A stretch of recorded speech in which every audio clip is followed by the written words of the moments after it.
everybody, to our regular scheduled City Council meeting for Monday, May 22nd. With that, I'll turn it over to the City Clerk to do a roll call. Mayor Robinson. Thank you. Deputy Mayor Neuenhouse. Here. Councilmember Barksdale. Here. Councilmember Lee. Here. Councilmember Robertson. I'm here. Councilmember Stokes. Here. And Councilmember Zahn. Here. All right, so as you can see, Mayor Robinson is joining us remotely, and Charmaine, my monitor here is not working, so I can't see the mayor, so maybe at the break we can fix it, or at your next opportunity. Thank you. So we have 4 proclamations, which is more than what we usually have on a Monday evening. So what we're going to do is read them all collectively first. After the proclamation has been read, if you're here receiving the proclamation, I'll ask you to please say a few words, and then we'll move to the next proclamation. But please stay. After we've done reading all 4, then we'll do pictures right after that, so we don't have a lot of back and forth 4 different times, which was going to be my exercise for this evening, but we can hold off on that. Yes, Councilmember Zahn. Is there flag salute? Pardon me? Flag salute. Flag salute? Oh, yeah, we're going to have that as well. Thank you. I was counting on my right-hand woman right here to remind me on that one, but but thank you. Yes, we will get to that. And Councilmember Stokes, could you do us the honor of the flag salute, please?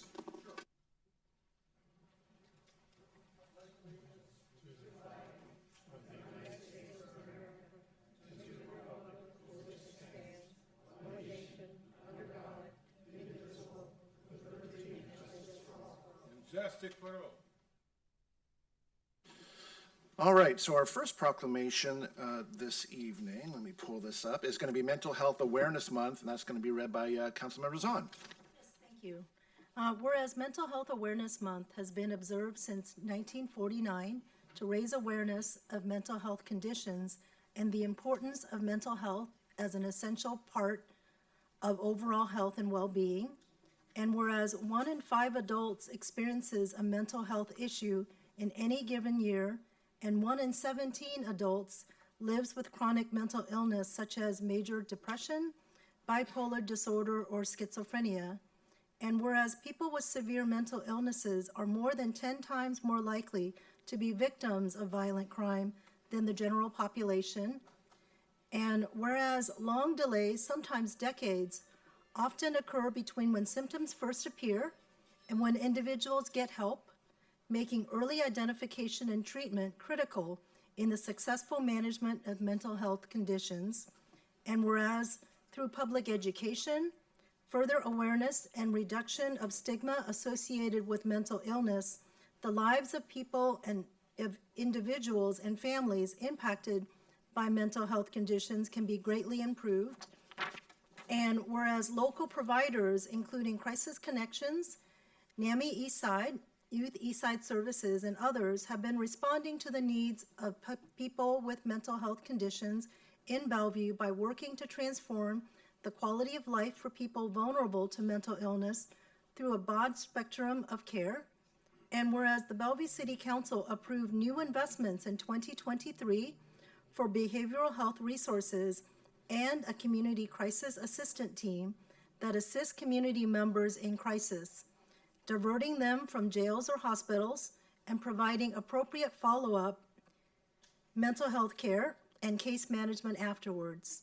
Now, therefore, I, on behalf of Lynn Robinson, Mayor of the City of Bellevue, Washington, and on behalf of its City Council, do hereby proclaim May 2023 as Mental Health Awareness Month in Bellevue and encourage all members of the community, along with businesses, schools, and community organizations, to make a pledge to increase awareness and understanding of mental illness, support mental health care, eliminate stigmas, and recognize the need for appropriate and accessible services for all.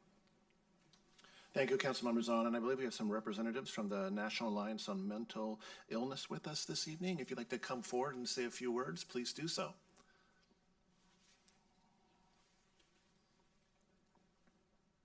Thank you very much. Thank you to the City of Bellevue, Mayor Robinson, and Council for its recognition of Mental Health Awareness Month. We're very grateful. NAMI Eastside works to destigmatize mental health so the families and the people struggling with the mental health condition can live healthy and productive life. We are proud to partner with the city as a recipient of Human Services Funds and Housing Stability Program. And thank you to the City of Bellevue, Mayor Robinson and Bellevue City Council for its ongoing leadership, supporting programs to educate Bellevue residents about mental health and supporting families and loved ones struggling with mental health condition. We would kindly request you to join NAMI East Side as a NAMI walk on June 3rd at Marina Park at Kirkland. And we have a lot of opportunities, a lot of free programs available at namiestside.org. So the website has all the details. I'm still going to be here after this. Once again, we are very grateful for your support, and all of us need to lean in. Thank you. Thank you. Thank you for making the time to come down this evening. Appreciate it. And remember, we're going to have a picture after we do all four, so please don't leave yet. Okay, great. Thank you. All right, we're going to do this a little bit out of order. The next one is going to be the Jewish American Heritage Month Proclamation, and I have the honor of reading that one. Whereas Bellevue is one of the most diverse cities in Washington, with a strong Jewish community as an important part of the city's fabric, including members of Temple B'nai Torah and Temple Dehersh Sinai in Bellevue, contributing in many ways to the strength and resilience of our community. And whereas throughout our history, Jewish people have helped advance society through science, through politics, journalism, arts and entertainment, literature, commerce, human rights, and so much more. And whereas this community of neighbors, friends, colleagues, and family members has offered in such a way of innovation, creativity, and lasting contributions to our common knowledge, but has also historically been subject to discrimination, to hatred, and violence that we continue to struggle with today. And whereas anti-Semitism impacts millions of Jews and people of all backgrounds around the globe, the Anti-Defamation League tracks anti-Semitic incidents in 2022 record 3,697 incidents of assault, of harassment, and vandalism against Jewish people in the U.S., the highest number recorded since they began monitoring these trends in 1979. And whereas Bellevue strongly stands against hate, against bias, against violence based on race, nationality, gender, disability, or religion, and encourages victims or witnesses of anti-Semitism or hate in Bellevue to report it to the Bellevue Police Department. And whereas as supporters and allies of our Jewish community, the City Council proclaimed in 2022 our condemnation of anti-Semitism and remain committed to our vision of welcoming the world and recognizing our diversity as our strength for our character. And whereas we are pleased to recognize and celebrate the resilience, the faith, and heritage of this community, whose values, whose culture, and contributions have shaped our culture through the years and will continue to do so into the future. Now, therefore, I, on behalf of Lynn Robinson, Mayor of the City of Bellevue, Washington, and on behalf of its City Council, do hereby proclaim May 2023 as Jewish American Heritage Month in Bellevue and encourage all organizations and members of the community to learn more about the heritage and contributions of our Jewish community and work together to end hate and end anti-Semitism. So with that, I believe we have a member of AJC here. Regina Sassoon Friedland is here to accept the proclamation.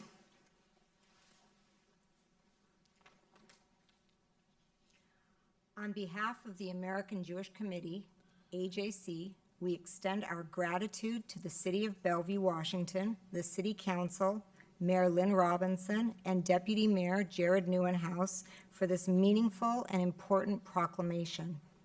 The United States features and celebrates many communities through their Heritage Month designations.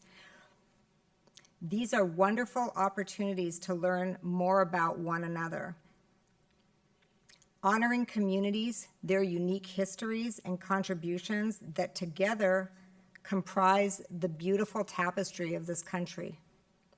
In 2006, President George W. Bush declared May as Jewish American Heritage Month. Subsequent proclamations were issued by Presidents Obama, Trump, and Biden that celebrate Jewish Americans and encourage others to learn more about Jewish heritage and the impactful contributions to this country by Jewish Americans.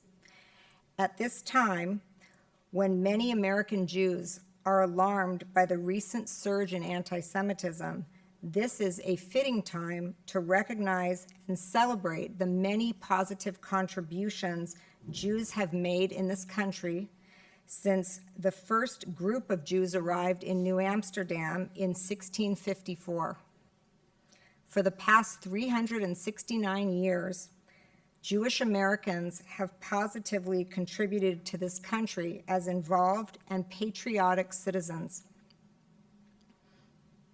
Grateful for the safe haven that America provided to many Jews escaping discrimination, persecution, and genocide, the freedom to practice Judaism, and for the plentiful opportunities here.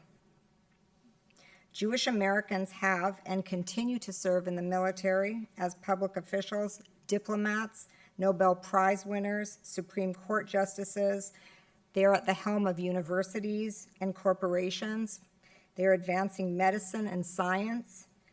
They're in the entertainment, performing, and visual arts, and they're also at the forefront of causes concerning human rights and to further and ensure the freedoms and liberties of all people and more. And I thank you, Bellevue, for this proclamation. Thank you. Thank you so much. All right, so next on our list is going to be National Safe Boating and Paddling Week proclamation read by Councilmember Robertson. Thank you, Deputy.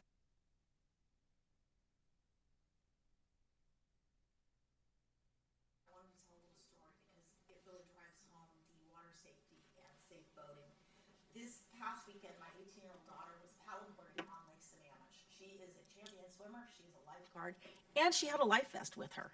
She found in the middle of the lake, well, not quite in the middle, but way far out from shore, two 12-year-old boys on a floaty. No life vest. They were exhausted. They couldn't get back to shore.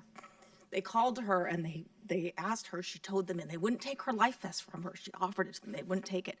So because she had a life vest and because she dragged them in, she probably saved those two boys. But they were out there. I mean, I'm getting upset because drowning is such a terrible, terrible thing. But it just goes to show how important it is for people to wear their life vests and learn to swim. So with that said, I'm going to read this proclamation, and I hope that everyone listening will remember how important it is, because young people are at risk, young and adults are at risk every day if they are not water safe. Whereas recreational boating is a popular activity in the many lakes and waters around Bellevue. And whereas knowledge and skills are important in reducing human error and improving judgment, allowing boaters to take precautionary measures to protect themselves and their friends and family. And whereas failing to follow nautical rules, using drugs or alcohol while controlling a boat, or choosing not to wear a life vest adds significant risks. And whereas the proper equipment such as life jackets and preparedness activities, such as checking the water ahead of time, saves lives. And whereas the U.S. Coast Guard and the American Boating Club of Bellevue are invested in the well-being of the community and are committed to providing free vessel safety checks for the community. Now, therefore, on behalf of Lynn Robinson, Mayor of the City of Bellevue, Washington, and on behalf of the City Council, do hereby proclaim the week of May 20th to 26th as National Safe Boating and Paddling Week, and urge all citizens to practice year-round safe boating practices and to boat smart, boat safe, and wear it while on the water. I apologize for getting a little choked up. I didn't realize it was going to hit me that hard of those 12-year-old boys being such at risk. But anyway, I know we have some people here. Go ahead and come forward. Oh, thank you. Thank you, Councilmember Robertson. Yeah, we've got Dale Vodica, Vice Division Commander of the U.S. Coast Guard Auxiliary, who will receive the proclamation. If you'd like to come down, if he's here.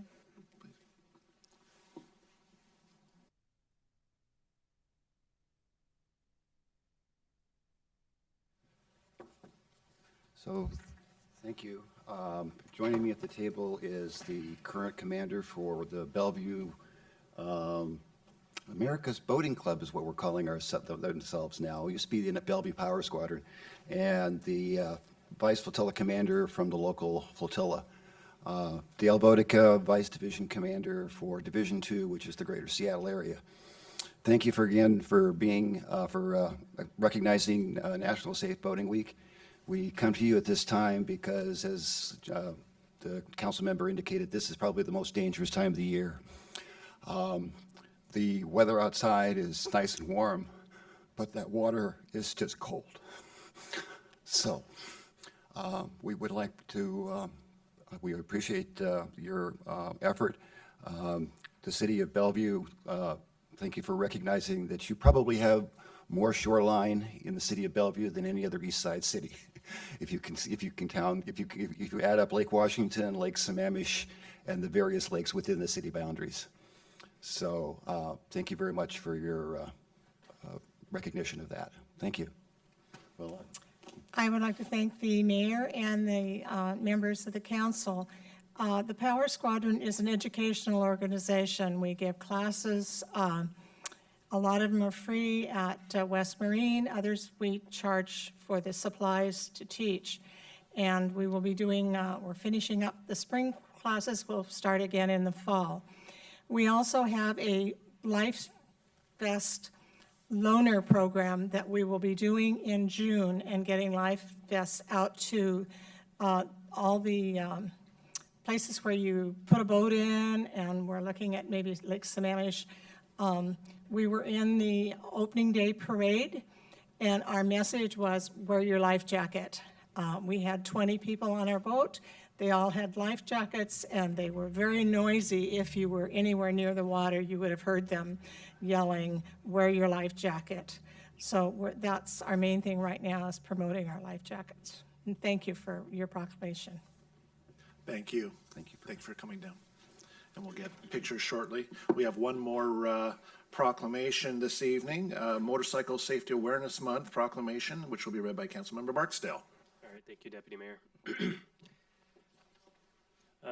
So, as a writer, I was really motivated to have this one come to council just because some of the things that I had seen since I've been writing. Whereas motorcycles are regularly used as a means of transportation for commuting, tourism, and other recreational purposes, and whereas safe riding and driving practices and cooperation from all road users help reduce the number of fatalities and injuries on our nation's roadways, especially for motorcyclists who have unique safety challenges on the road, such as smaller relative size, lower visibility by other road users, and less occupant protection and stability than cars or trucks. And whereas many multi-vehicle crashes involving motorcycles are caused when other drivers do not see the motorcyclist, and whereas the National Highway Traffic Safety Administration states motorcyclists are about 28 times more likely than people in passenger cars to die in a traffic crash, and whereas there were 1,955 motorcycle crashes in Washington State in 2022, including 125 fatalities. And whereas the Bellevue Police Department and community are still grieving the loss of Officer Jordan Jackson on November 21st, 2022, who died while on motorcycle patrol in Bellevue. And whereas it is the responsibility of all who put themselves behind the wheel to increase their awareness of motorcyclists and to obey all traffic laws. And whereas all roadway users should unite in safely sharing the roadways in Bellevue and beyond. Now, therefore, I, on behalf of Lynn Robinson, Mayor of the City of Bellevue, Washington, and on behalf of its City Council, do hereby proclaim May 2023 as Motorcycle Safety Awareness Month in Bellevue and encourage all residents to learn more about sharing the road with other users of all transportation types, especially vulnerable road users, including motorcyclists. Road safety is a key component for achieving Bellevue's Vision Zero goal to eliminate traffic deaths and serious injury collisions on our roads by 2030. To find 10 quick tips for car and truck drivers to increase road safety for motorcyclists, visit msf-usa.org. Thank you, Councilmember Barksdale. I know he was running a little late, but is Paulo Avalor here from the president of the Desmo Northwest Ducati Club? Is he here yet? He is not. Well, hopefully he'll get here before we take a picture at the end there, or would you want to say anything additionally there, Councilmember Barksdale? He should be here by the time we finish most of the photos. Okay. But if he's not, I'll make some remarks now. Okay, great. Well, then let's go down and take some. We'll do it in the same order that we read the proclamations.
right, so next item on the agenda, do I have an approval of the agenda, please? So moved. Do I have a second? All those in favor say aye. Aye. Any opposed? That passes. We'll move on to oral communications. City Clerk, are there any speakers signed up to provide oral communications this evening? Yes, thank you, Deputy Mayor. There are 8 pre-registered speakers this evening. So with that, I'll remind folks that oral communications City is- Clerk, can I interrupt you for one quick second? Just Oh, I because see. our I guess. recipient of the proclamation just arrived, so we're going to do a quick picture. Okay, thank you.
City Clerk, I apologize, please. Is that the wrong one?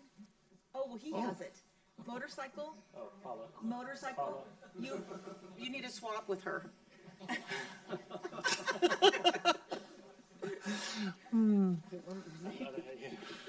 All right, let's resume. Yeah.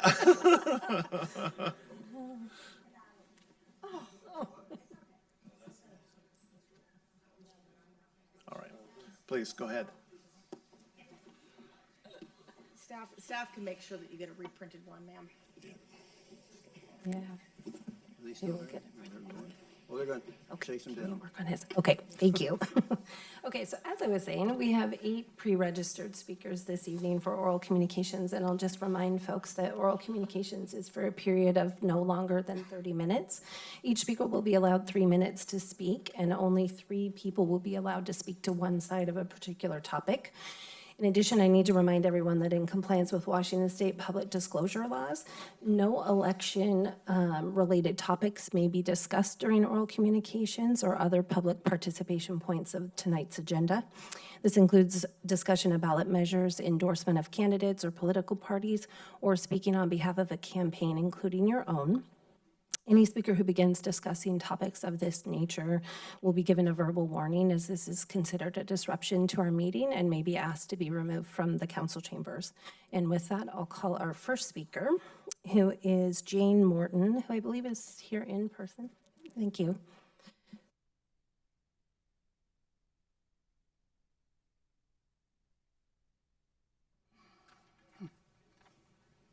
My name is Jane Morton. You heard that. I've been a resident of Bellevue for over 50 years, a retired Bellevue teacher, and education coordinator for Eastside Heritage Center for 19 years. And again, thank you for the council for all your support over the years. Tonight I am speaking on behalf of Save Coal Creek. My work for EHC has included a collaboration with the Bellevue School District to help students better understand where they live. Since there is no history museum in Bellevue, this involves pictures, documents, primary, secondary documents, newspapers, books, and trips to historical sites. One of our most popular field trips is the mining area off of Lakemont at Coal Creek Park and Cougar Mountain Regional County Park. The students are immersed in the history of the area and must imagine what it would have been like between 1890 and 1920 when the mines were fully operating. They explore the trails with our guides to better understand what was there. What makes this field trip truly special, though, is the quiet of the meadows and forested areas. Currently, there are no housing developments right next to the parks, and the traffic is not too congested, as we do have to cross Lakemont during the field trip. And as an extra bonus, the students can often observe various birds. My favorite still is the red-breasted sapsucker that we watched for a long time. And there's other wildlife too. As Bellevue grows, these areas have become harder and harder to find, especially with the historical interest for our students. So I'm asking tonight for the preservation of the Coal Creek area for the coming generations. Thank you. Thank you. The next speaker is Alex Zimmerman.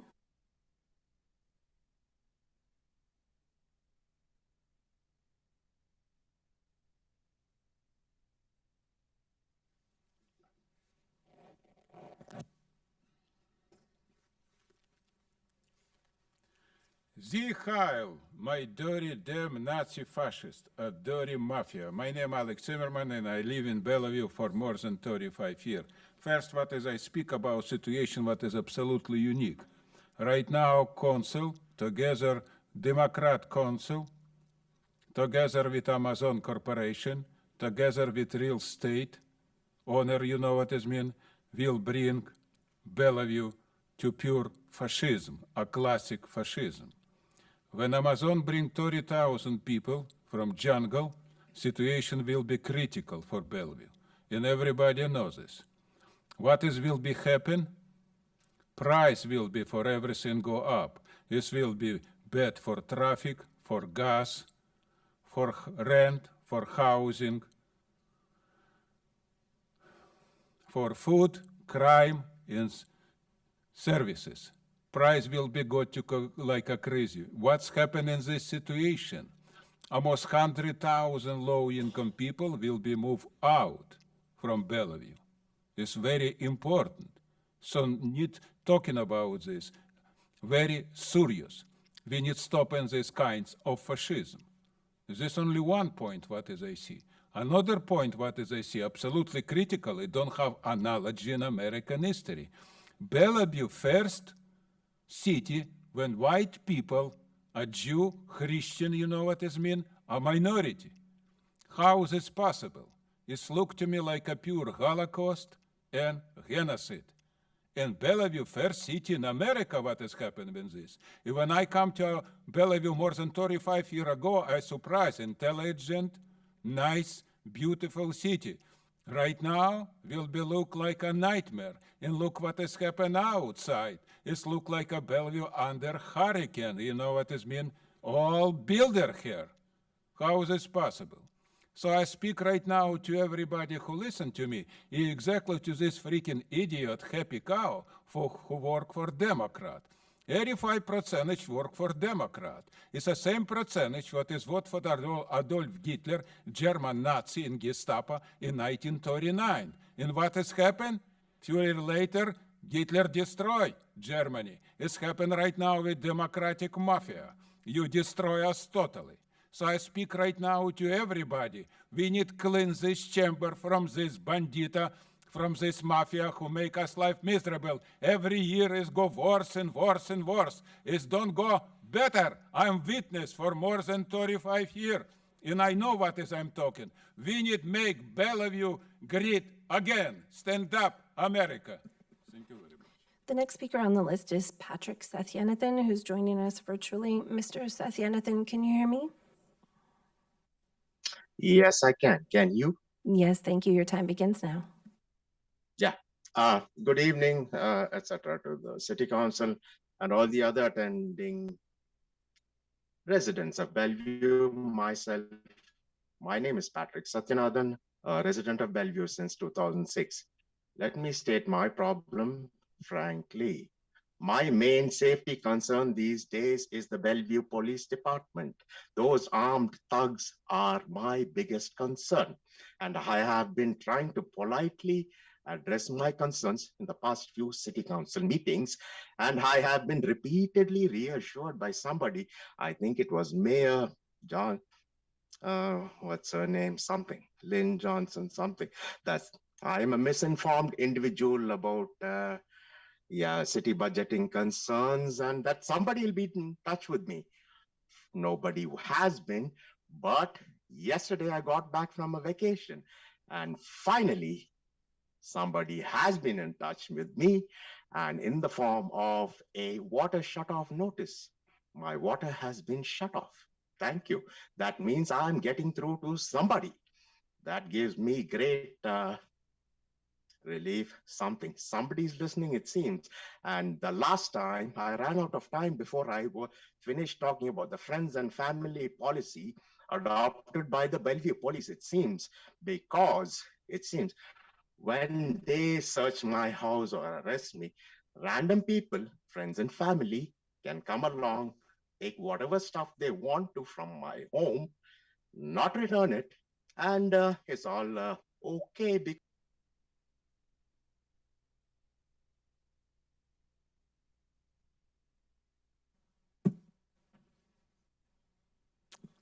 Was assuming he was going to come back. It appears he's having some bandwidth issues.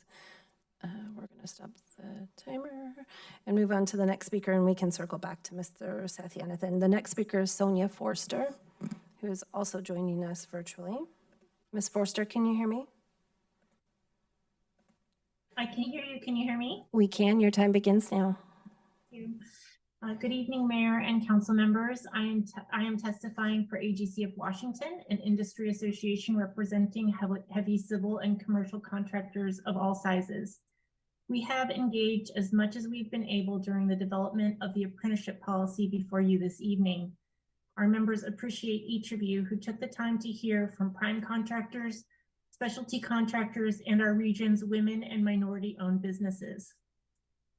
While we are very supportive of state registered apprentices, and the apprenticeship system in our state is in need of reform if it is going to be available to all instead of exclusive to some. We look forward to a day when our state registered apprenticeship pool is more diverse and meets Bellevue's intent that it support DEI goals. With that in mind, please be aware of how other exclusionary policies can work together with our state registered apprenticeship system to even further exclude WIMBY contractors and reduce diversity among new workers coming into our industry. For example, the Port of Seattle just released a 2022 workforce report showing exclusionary project labor agreements, also known as community workforce agreements, caused a dramatic decrease in the apprentice diversity compared to non-PLA projects.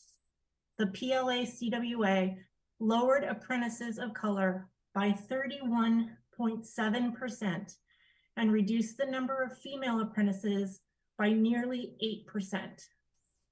Please be vigilant as the Bellevue apprenticeship policy is rolled out and other exclusionary policies are brought to your attention.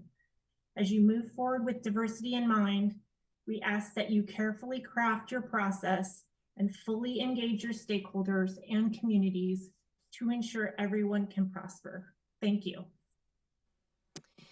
Thank you. It appears that Mr. Satyanathan has connection again. Mr. Satyanathan, can you hear me? I can. Can you? When did the connection issue show up? I did not notice, but yeah. Yep, If you have 1 minute. Yeah. Okay. How much time do I have? You have 1 minute remaining. 1 minute. Thank you. So it seems the Bellevue City Police Friends and Family Policy extends to the City Council as well. Maybe Mayor Lynn Robinson has friends and family in the water department. Oh, yeah, he's asking uncomfortable questions. Shut his water off. That'll show him.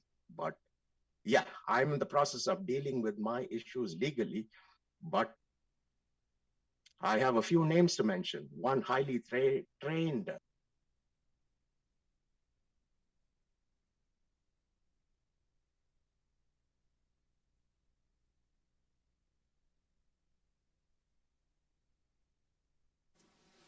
Oh, I've been shut off again. Thank you. Maybe I will continue in person when we will not have these remote access issues. I will stop here. And my name is Patrick Satyanathan again. This individual might want to be reassured that somebody might contact me. Thank you. Have a good day. Bye-bye. Thank you. The next speaker on our list is Timothy Rockwell, who is also joining us virtually. Mr. Rockwell, can you hear me? Yeah, I can't. Yeah, I can. Can you hear me? We can. Your time begins now. Good evening, council members. My name is Tim Rockwell. I'm a person of color and own a certified minority business enterprise. I'm against ordinance number 6741. Ordinance 6741 is not equitable or inclusive and is redundant, especially when pertaining to the electrical industry. Substitute Senate Bill 6126 and 5320 have been passed requiring apprenticeship programs for the commercial electrical industry, with most public projects are commercial electrical or commercial and industrial. Also at a state level, apprenticeships are slowly starting to become a requirement in other trades as well. The apprenticeship infrastructure is slowly being built out yet, and it takes years to get a new program approved.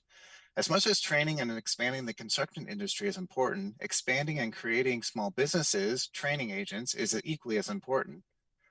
I fear Ordinance 6741 is only quickening the death of minority and small businesses and making it more difficult for persons to start a new business and leaving the large corporations who already have the apprenticeship infrastructure in place to perform all contracting work.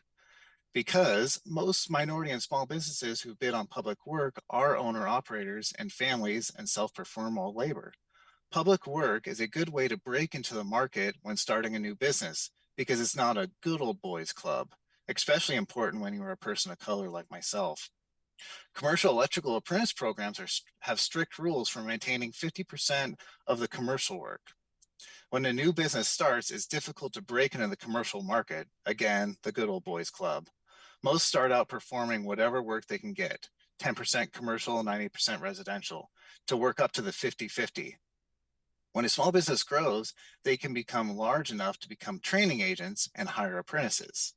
I know you're thinking that $1 and $2 million projects are large, but for a subcontractor, the portion may only be 10%. The way the market and inflation is right now, a $200,000 project can easily be completed by a small business. As I mentioned, apprenticeships are hard to get approved. The current law allows competing apprenticeship programs the right to object to new programs and attempting to get approved. I'm currently trying to get a program approved for the last 2.5 years. My program is exempt in one area of the standards, and the objector was still allowed to object and slow down my process. The application process for entering an apprenticeship program is extremely difficult for the apprentice and creates more barriers for persons of colors, regardless of the equal opportunity employment measures. For me, I started when I was 22 years old with $6,000 and one van. And now I'm 37. I have 10 employees. We do public work. We have apprentices. And if this was in place when I was 22 years old, I would not be talking to you right now. Please vote no on Ordinance 6741. It's not equitable or inclusive for everyone and will kill the small businesses. Thank you. Thank you. Our next speaker is Amber McGinnis, who is joining us here in person, I believe.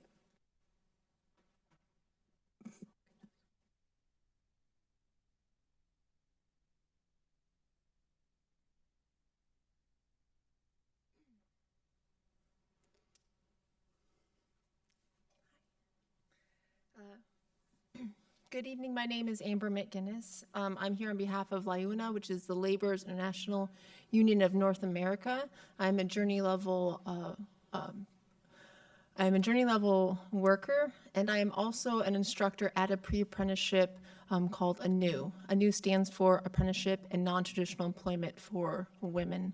I speak today on behalf of moving forward with legislation that requires apprenticeship utilization for the major city projects, and also to thank the mayor, the full city council, and everybody else involved for all of your hard work in the last 2 years. I know it's long days and long nights to push this forward, and I appreciate all of your effort on that. I started my construction career 10 years ago as a stay-at-home mom. I needed a way to make a living career. I was in an abusive marriage, and I had 4 children I had to support on my own. Because as a woman, I did not look like a typical construction worker. It was difficult to get my foot into the door in non-union work. Because I joined my union as a laborer and they had apprenticeship utilization, I was able to give the opportunity, the chance to pave way for myself and for my children to take care of them. When I got out into the field, there were difficulties. They said, Amber, you do not look like a construction worker, but you work like one. And I take that same sentiment to my students. I would like to say that my story of difficulty entering union is a unique one, but it's not. I currently have 14 women in my class who experience the same or similar story, where someone just would not give them a chance to make a livable wage for themselves and for their families. The apprenticeship utilization gives them that chance. We're breaking down the barriers that say that you do not look like a construction worker. But in my experience, a construction worker looks like somebody who can do the job. And that's all we're asking. Give us a chance to show up and do the job that we were supposed to do. Thank you. Thank you. Our next speaker is Yishuan Zhao, who is joining us virtually. Mr. Zhao, can you hear me? Yes, I can. Thank you. Your time begins now.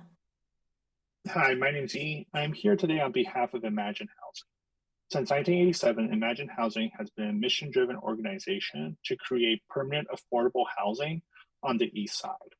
And we're here today to provide support to the adoption of the proposed C1 Land Use Code Amendment. The Washington State Department of Commerce has projected the need for additional 1.1 million homes in the next 20 years, with over 500,000 of those homes needing to be serving families who make anywhere between 0 to 50% of the area median income. One of the major obstacles today in the development of affordable housing is the scarce availability of land that is both appropriately zoned and appropriately located.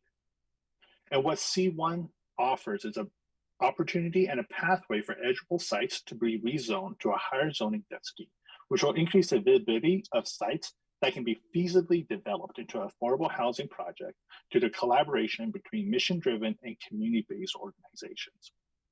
We also see C1 as a blueprint that other jurisdictions in the region can replicate in their own communities to further their efforts in combating the affordable housing crisis and for Bellevue to be one of the leaders.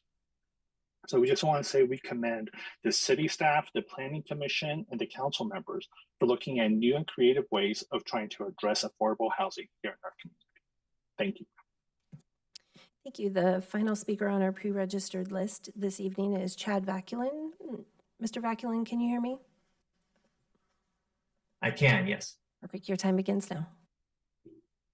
Thank you. Good evening, Mayor and council members. My name is Chad Vaculin with the Housing Development Consortium, who convenes the East Side Affordable Housing Coalition. And I appreciate the chance to comment tonight on the Land Use Code Amendment to allow permanently affordable multifamily housing on faith-owned land. And I'd like to thank the council, the Planning Commission, and staff's ongoing efforts to bring more affordable housing, or more housing that is affordable to Bellevue residents. And as you know, our coalition is composed of housing providers, direct service providers, faith leaders, advocates, and others who provide affordable housing in the city of Bellevue and the East Side. And we are committed to meeting the needs of our neighbors and addressing the necessity for a significant increase in the number of affordable homes available to people living on the East Side of King County. We strongly support the Planning Commission's recommendation approving the LUCA as modified, and providing the opportunity for a multifamily rezone allows affordable housing projects on these specific faith-owned land properties to be economically viable. Pairing this with the city's intention of proactive education to religious organizations and providing connections to resources for affordable housing development on their properties also greatly appreciated. The adoption of this LUCA is a necessary step towards providing more housing opportunities for low and moderate income households, and we encourage the final adoption and implementation as soon as we can. To address our housing crisis, we really need to be using every tool at our disposal. We need to be creating new opportunities and leveraging all the resources that we have.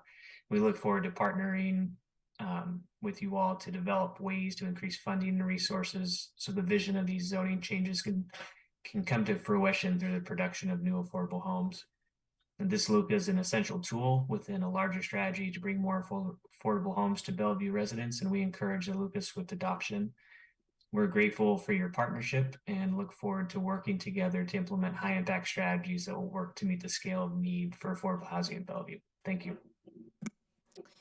Thank you. And that is the end of our pre-registered list. We still do have a few minutes left of oral communications, so I'd ask at this point if there's anyone else joining us in council chambers this evening who would like to speak to the council or online, please raise your hand. We do have one person online, Joe Kunzler.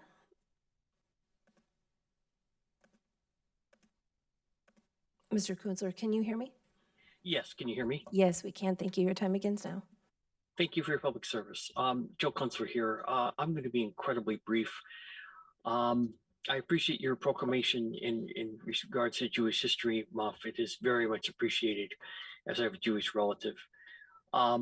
However, the comments of a certain speaker before, I have to say, I found them anti-Semitic and anti-American and totally inappropriate at any time, for any place, for any reason. And I think you're smart people, and I think you know who I'm talking about. And on top of it, I found some of his remarks bordering on, if not a campaign speech.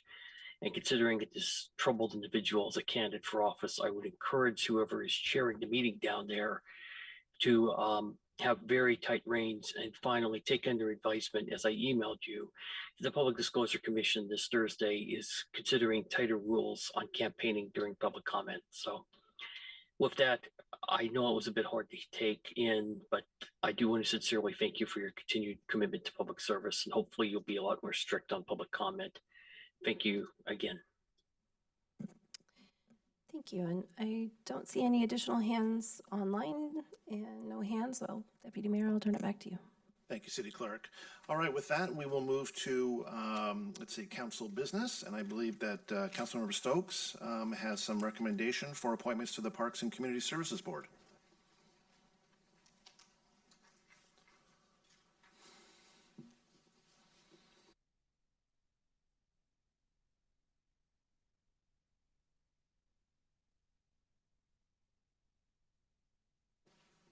You don't have that? I believe it's in your agenda item there. Yeah? Eileen Zhao and Elizabeth Kronoff, you got it? Okay. Thank you, Councilor Zahn.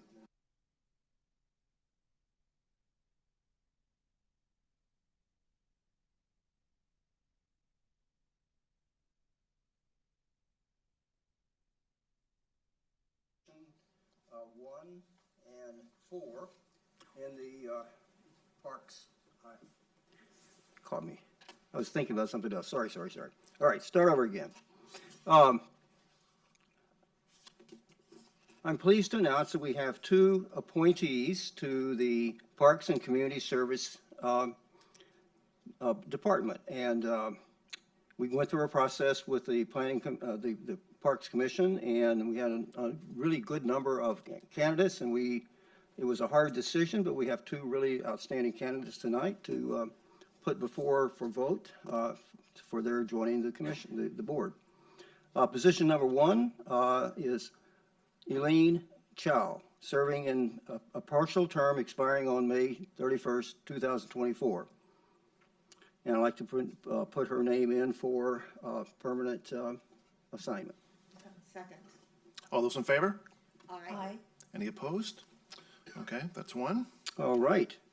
Position number 4, Elizabeth Kronoff, serving a partial term expiring in May 31st, 2025. Second. All those in favor? Aye. Aye. Any opposed? All right, congratulations to Eileen and Elizabeth. Yeah, so I wanted to mention that the reason there was these short appointments because they had 2 people had to leave because they moved out of town, and so. Understood. Again, we're very pleased to have us, and thank you very much, Council, and looking forward to working with them. Okay, thank you, Councilmember Stokes. Next, we have a remote participation request by Mayor Robinson for the June 5th meeting. Do I have a motion to approve? Yes, I move to approve the remote participation of Mayor Robinson during the June 5th, 2023 regular meeting. Do I have a second? Second. All those in favor? Aye. Any opposed? All right, that passes as well. Now on to the consent calendar. Do I have a motion to approve the consent I calendar? move approval of the consent calendar. Second. Okay, all those in favor? Aye. Any opposed? And that passes as well. Very good. So now I believe we are on to the public hearing for ordinance 6739. City Manager would like to set this up for us. Thank you, Deputy Mayor, Mayor, and council members. As you mentioned, we have a public hearing tonight on a proposed easement release. And just by way of background, council passed a resolution on your consent calendar on May 1st of 2023, declaring this utility easement as a surplus. After a brief staff presentation, we'll turn it back over to you, Deputy Mayor, to open up the public hearing. At the table tonight, we have Lauren Matlick, Real Property Manager with our Finance and Asset Management Department. With that, I'll go ahead and turn it over to you, Lauren. Good evening, Mayor, Deputy Mayor, and City Council members. Our report this evening is on a request to release a public utility easement located at 14121 Northeast 20th Street. Tonight's public hearing is to allow the public an opportunity to comment on this release. Oops. All right. The property is located near the intersection of 140th Avenue Northeast and Northeast 20th Street, adjacent to Highland Park, and is approximately 10 blocks east of the future 130th Avenue Northeast Light Rail Station. It's being redeveloped as an approximately 350,000 square foot apartment building with 397 units, of which 20% will be affordable through the multifamily tax exemption program at 80% area median income. Previously, on February 13th, 2023, the city released a water easement as part of this project, and the developer has requested this public utility easement be released as well. The street was previously vacated and an easement reserved for utilities. This ordinance modification would release that easement. There are no utilities currently in the easement, and any new service will be provided from facilities within the public right-of-way. So no new utilities will be required for this project. Following the public hearing, staff requests council action on the proposed ordinance revision authorizing the release of the easement. This ends our staff report. I will be available after the public hearing to answer any questions. Okay, so why don't we open the public hearing at this point? Do I have a motion to open the public hearing? I move to open the public hearing. All those in favor? Aye. All right, any opposed? Okay, public hearing is open. City Clerk? Thank you, Deputy Mayor. The council did not receive any written comments for tonight's public hearing, and we do not have any speakers signed up. All right. Then I believe we can close the public hearing. Unless, did we double check we have anybody here? Is there anyone joining us this evening who would like to make a comment on this public hearing? All right, then. I move to close the public hearing. Second? All right, we have a second. All those in favor say aye. Aye. Any opposed?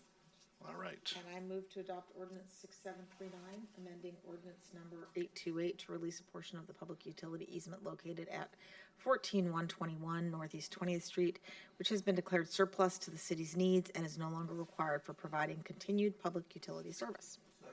All those in favor? Aye. Aye. And that passes.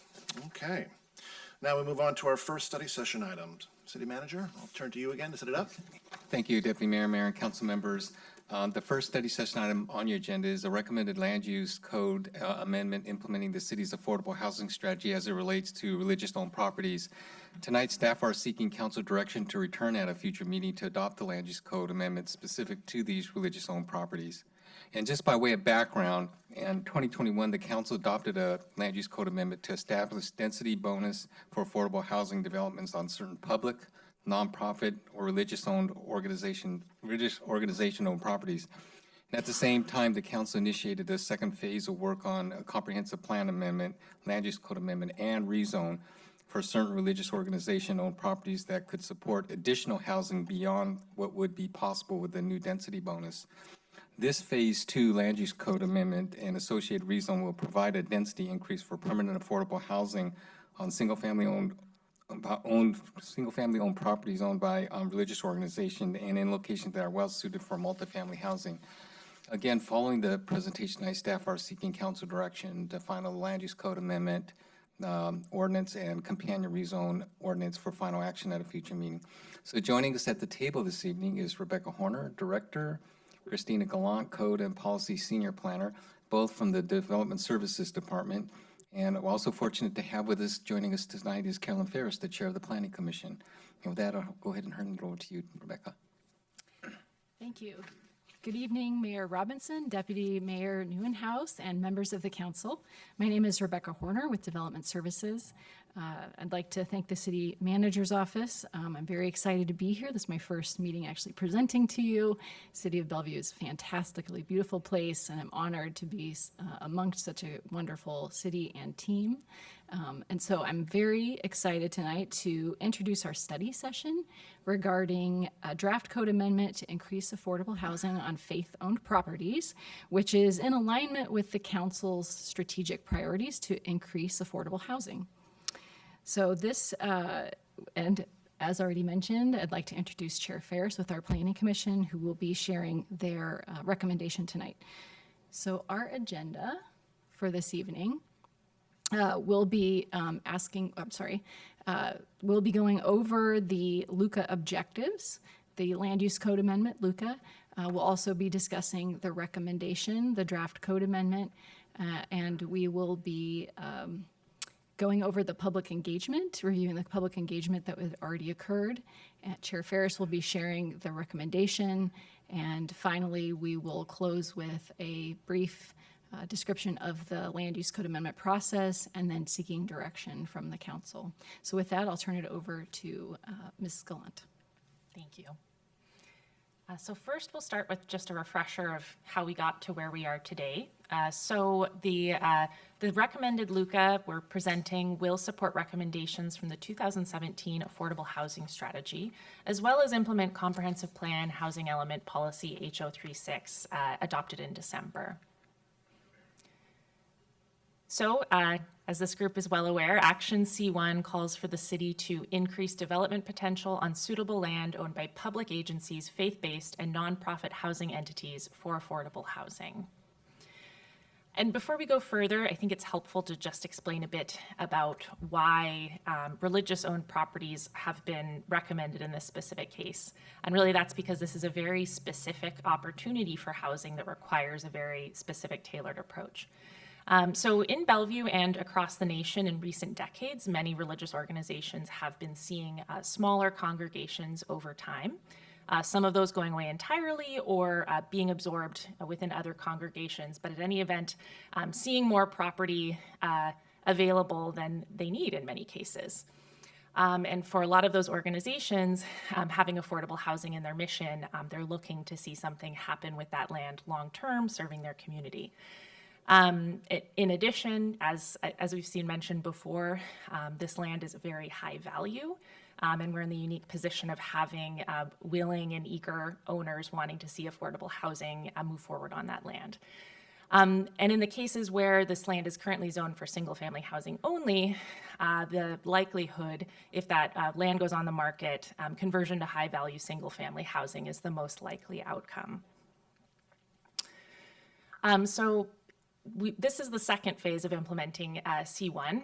Our first phase kind of happened from 2019 to 2021. So back in 2019, we had some new state legislation that arrived, which requires the city to grant a density bonus to any nonprofit or religious organization building affordable housing in both single-family and multifamily land use districts.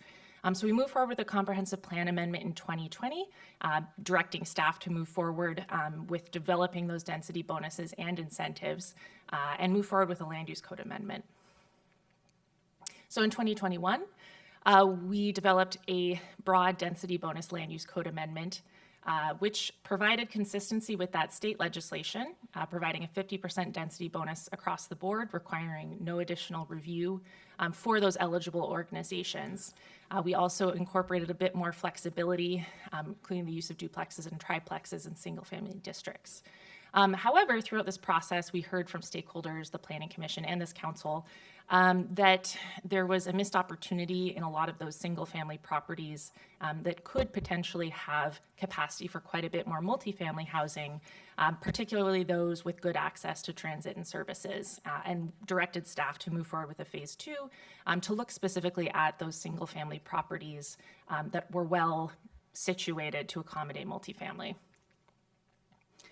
So back in December, the council adopted our HO 36, which calls to allow properties in single-family designated areas on the comprehensive land use map to reclassify to multifamily when they meet all of the following criteria. So 100% permanent affordable housing, ownership by a religious organization, a location near high-capacity transportation infrastructure and services, and a location near other existing multifamily residential or commercial use districts. And so now I'll walk through the components of the recommended LUCA, which we recommend as implementing that comprehensive plan amendment. We've broken it down into 4 topics tonight. The first is the affordable housing suffix. This is a new land use tool that we've developed specifically for this opportunity. So we'll explain a bit about why we went that route and what it is. The next are the eligibility criteria for the properties being recommended. Next, the suffix designation criteria, so the process for determining how much density these properties will get. And then finally, the applicable procedures. So the suffix itself, as mentioned, this is a new tool, and it responds to a couple of specific goals with this project. So we wanted to make sure we were providing multifamily affordable housing as an additional option available to these properties, not to take away from what is currently available on those properties. We weren't going forward with getting the properties to opt in, so we wanted to make sure we were providing it as an option. Second, we wanted to make sure that this additional density for multifamily was conditional on being affordable, and that there wasn't a risk of conversion to market rate multifamily in this case. We also wanted to maximize clarity so that if you looked up the property, it was very easy to determine what is possible there and why. And ultimately, the determination was that we needed a new mechanism. If we simply rezoned these properties to multifamily, you don't have the assurance that that will be affordable. And so we moved forward with this suffix option. So essentially, the affordable housing suffix works like an overlay zone of sorts, if you're familiar with that concept. So the suffix gets added to the existing single-family land use designation, and that points to what is possible for affordable multifamily housing in the code. So we have 4 suffixes, 1 through 4, and those align with our underlying land use districts, R10 through R30. Those are the multifamily land use districts.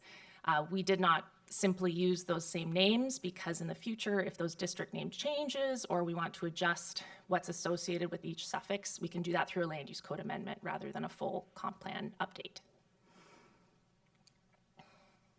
So a bit more there. So this is an illustration of, say, you have an R5 property that's rezoned to add an AH1 suffix. The new designation becomes R5 AH1. So on the left here, you have that underlying single-family zoning.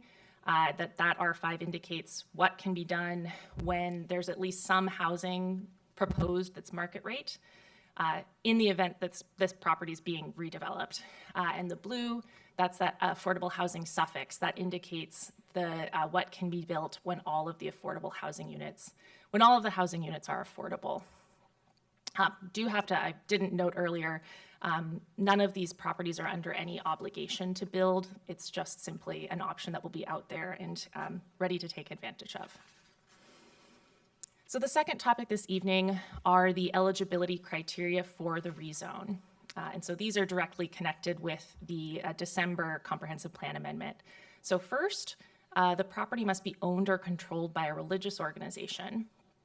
They must also meet our location criteria. So located within a single-family land use district, they must be located with frequent transit service or be located on an arterial street. And they must also be located within 500 feet of multifamily or commercial land use district. We are completing a city-sponsored rezone for the initial set of eligible properties, which we'll be bringing forward with the LUCA for action as well. So in the future, however, if additional properties become eligible, the eligibility is defined in the code. They can move forward and request the rezone without having to go through the comp plan amendment process. And so currently, we have 36 eligible sites. The map that we're showing here shows how they're distributed around the city, as well as the AH suffixes that they would be eligible under the recommended LUCA. And the process that we used for determining the level of density available to these sites is by looking to the immediate area. So we have been looking to that multifamily or land use district, as you recall, located within 500 feet, and allowing a similar scale of density as that highest density land use district, allowing multifamily or commercial within 500 feet. An additional note here to add is that the city's transition standards do still apply. So the city's transition area standards are separate to this land use code amendment.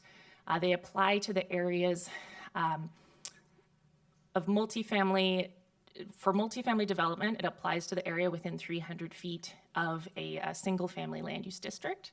So that'll be those hashed pink areas. And we have some specific design standards there for setbacks and other design characteristics to help with the transition. So that's one thing to note. And then the fourth topic tonight, procedures. So these properties, if any when development moves forward, they will be reviewed as other multifamily properties are.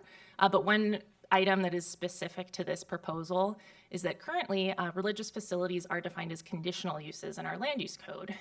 So when a religious facility or any other conditional use is rebuilt or substantially changed, that conditional use permit must be amended. In some cases, it can be unclear if a new conditional use permit is required instead of an amendment. So the land use code here confirms that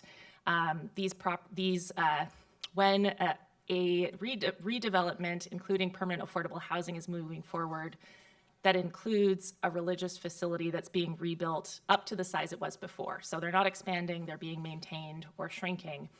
That the administrative option, the administrative CUP is an option for them. So it's you're still amending the CUP, but it goes through an administrative process that is much less lengthy than the standard conditional use permit process. So a bit on public engagement. This is specific to the LUCA since December when this LUCA was launched. We have implemented our process for requirements for our Planning Commission meetings, noticing, and our public hearing held with the Planning Commission in April. We have also been working on direct engagement and feedback. We have sent letters to all of the eligible sites as those have been identified.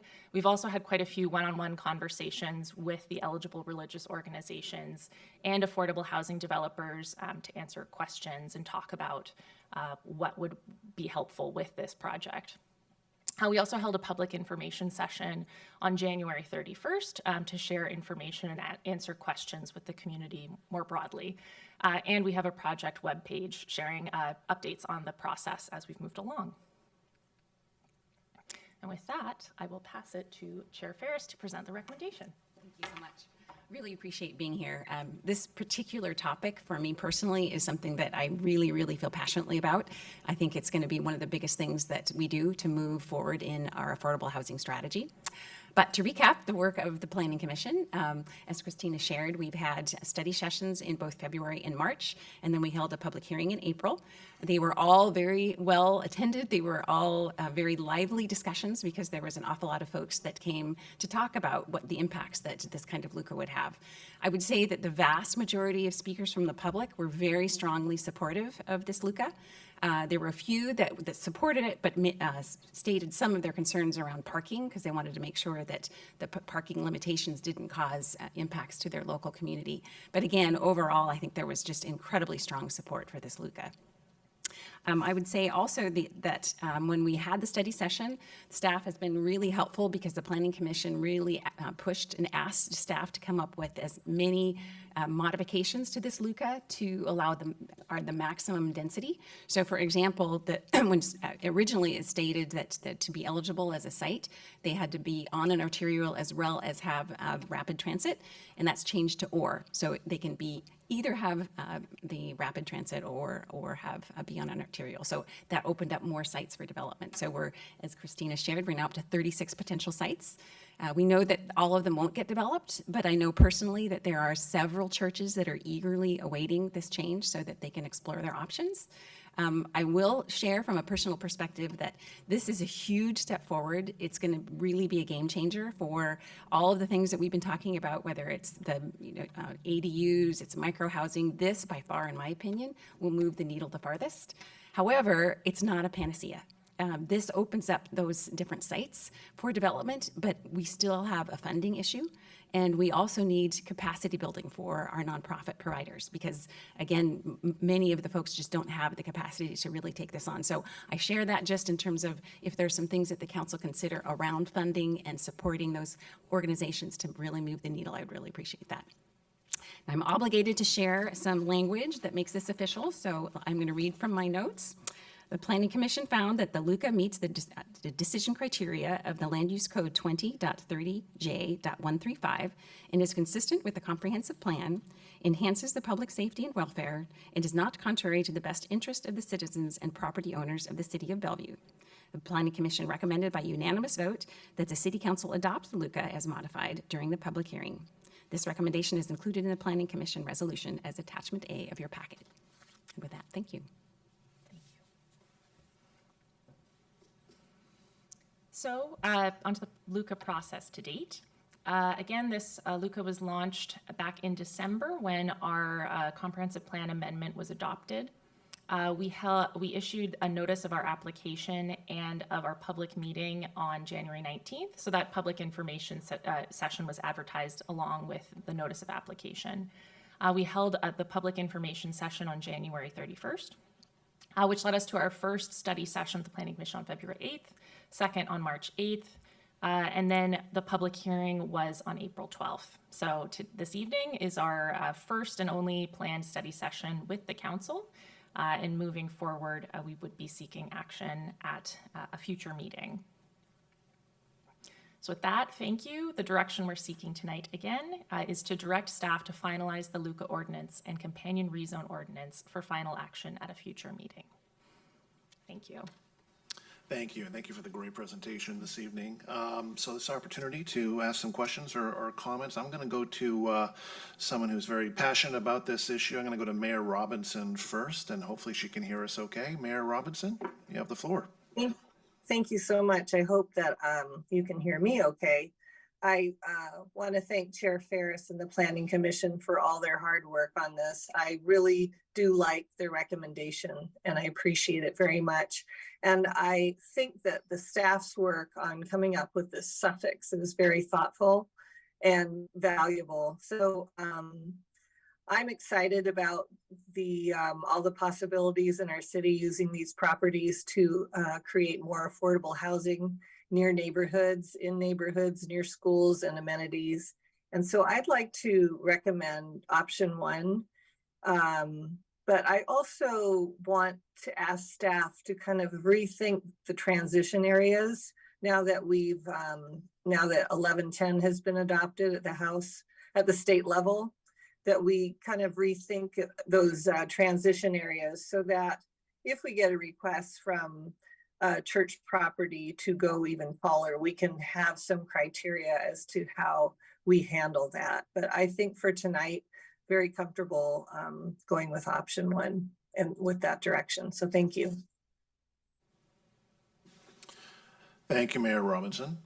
Next, I'll go to Councilmember Lee, and then we'll just make our way down and I'll go last. So Councilmember Lee. Thank you, Mr. Chair. I support the intent of this LUCA ordinance. I do have a question to clarify the religious organization aspect. What are the criteria to determine? Because as time changes, things change. So when we decide to classify it now, we can do it because they are churches, religious organizations there. But as time change, there may be new religious facilities that move into a neighborhood, or religious organization may change to something else. So clarification, how do we determine now, and how do we accommodate the change in terms of the meeting the criteria that's set? Sure. So the first part of that, currently we have a definition for religious organization. So I can't quote it word for word, but it requires that the organization has federal recognition as a religious organization, so nonprofit status, and that kind of religious component. So in cases where it may be unclear, this did come up with one site. We asked them to provide their some evidence with their I can't remember the phrase, but those organizational recorded papers demonstrating that they had a religious mission. So that's kind of the designation side initially. But it is true, the way that the eligibility criteria are set up, if future organizations form and buy land, that new properties could meet these eligibility criteria and be eligible for a rezone. And so that suffix would stay after that property is sold. However, that additional density can only be unlocked when all housing being proposed is permanent affordable housing. So we'll be consistent. If there's a new entity that goes into a neighborhood which doesn't have a religious organization, if they go in and say, I'm going to buy this property and make it a religious organization and meet all the criteria, then this piece of property can be eligible for this. Yes, they then could be eligible to seek out the rezone to get that suffix and eventually be developed with affordable housing. Okay, and if they, later on, before they develop, they change, the religious organization leaves, would that land be converted back to non-qualifying, or they would be still considered as qualified? So if it's been rezoned to add that suffix, then it can still be developed for permanent affordable housing. But again, it has to be 100% affordable, and it has to be affordable for the life of the project. Okay, all right, thank you. Mm-hmm. Thank you, Councilmember Lee. And actually, Councilmember Stokes, I'm going to go to Councilmember Robertson first as liaison to the Planning Commission. I didn't see that she was already back. So, Councilmember Robertson. Thank you. No, I'd be very curious to hear what my colleagues have to say about this. But first, I'd like to thank the Planning Commission. They really had a thoughtful discussion. They dug in and really did the work. And as Chair Ferris said, they had a unanimous recommendation. So I'm supportive of this option. I know that we heard from Jubilee Reach, and they had some questions and concerns about the transition zone. So I'm wondering from staff, what's staff's perspective on that ask? What would, if council wanted to consider something like that, what would it do to the schedule, and what's your recommendation? Sure, thank you. So the specific request was initially received just before the Planning Commission public hearing. So we didn't have the opportunity to really review it before moving forward with the Planning Commission. The Planning Commission looked at that request and did not opt to include it in the recommendation we're bringing forward with the council. A couple of our thoughts would be the primary, first and foremost, would be the SEPA analysis that's already been completed did not anticipate going into the transition area standards. So we would want to get the environmental team to look at that, any potential changes to understand if additional review would be needed to understand those impacts. That could have some potential to extend the timeline just by accommodating noticing and analysis by several weeks. Let's see. More generally, I think could be seen as a larger policy question, not specific to these affordable housing properties that I think, like Mayor Robinson alluded to, might be better off pursuing as part of a larger effort, like under the comprehensive plan update, because then you have an opportunity to really look at those standards holistically, not just specifically for these properties. So I think it's a useful question, but we saw it as out of scope of this specific LUCA and with the potential to really extend the timeline of this LUCA. Okay, thank you. So I'm going to hold the rest of my comments until I have heard from the rest of the council on that particular issue. But otherwise, really grateful for the work, and we'll be voting to move this forward in some form or fashion at the end of this item. Thanks. All right, thank you, Councilmember Robertson. Councilmember Stokes? Yes, thank you, Mayor, and I'm looking forward to Councilmember Robertson's comments on this going forward, because we have some other things to talk about, so it's good. I really appreciate this, and I'm excited about going forward on it. One of the things that we haven't talked about yet, but Jubilee Reach has specifically asked for an increase in height and add a significant number of more housing in that. And you said that this is, and it's been talked about, the mayor's talked about it on doing this. So you're saying that that's something that we could look at, but it's your recommendation is to go forward with what we have now, but then come back and look at these.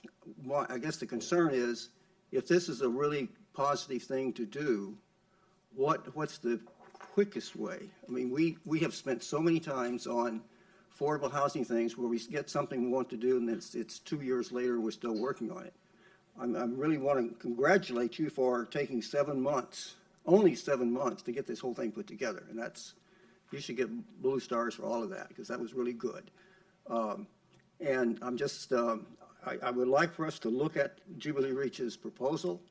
I think it's rational. I don't think it'll cause a big difference except it'll get more housing.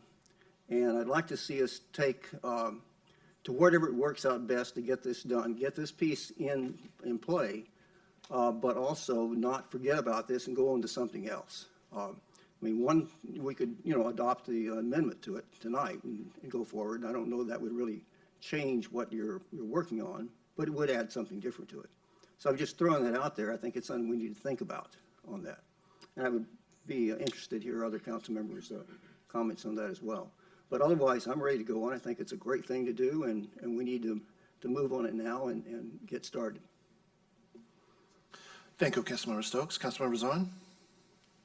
Yes, I add my accolades and thanks to the staff as well as the Planning Commission. I think this is just tremendous, because what we heard was, while it was nice to have the phase 1 with the bonus, that we really needed this phase 2 super bonus in order to really activate the religious properties to be able to build permanently affordable housing for years to come.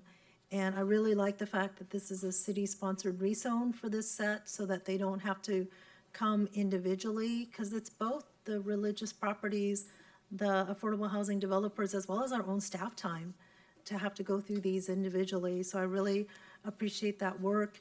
And I appreciate the fact that when St. Peter's came to us early on and said, hey, we want to be part of this, is there a way to look at the criteria to allow them also to be added to the list?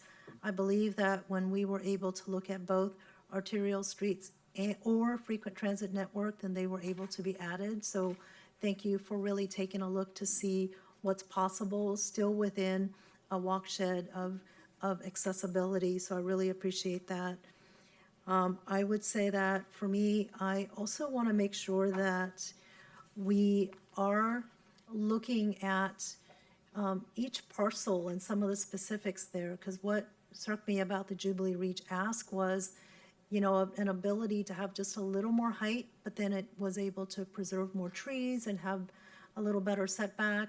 So I like the idea that we have the ability to do some of that. And I guess what I'd like to better understand is, if we were to adopt option 1 now as phase 2, are we saying that there is potentially a phase 3 in this transition zone where we would consider these other criteria or nuance that would allow a bit more height? Because I think a couple of us have asked the question, but I'm still unclear about really what are the options ahead.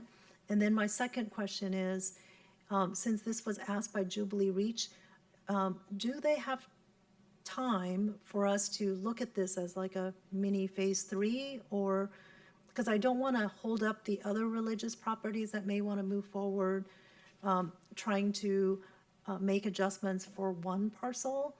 And then I guess my last question is, I know that we provided some funding for Habitat for Humanity, and so one of the parcels is the Holy Cross parcel.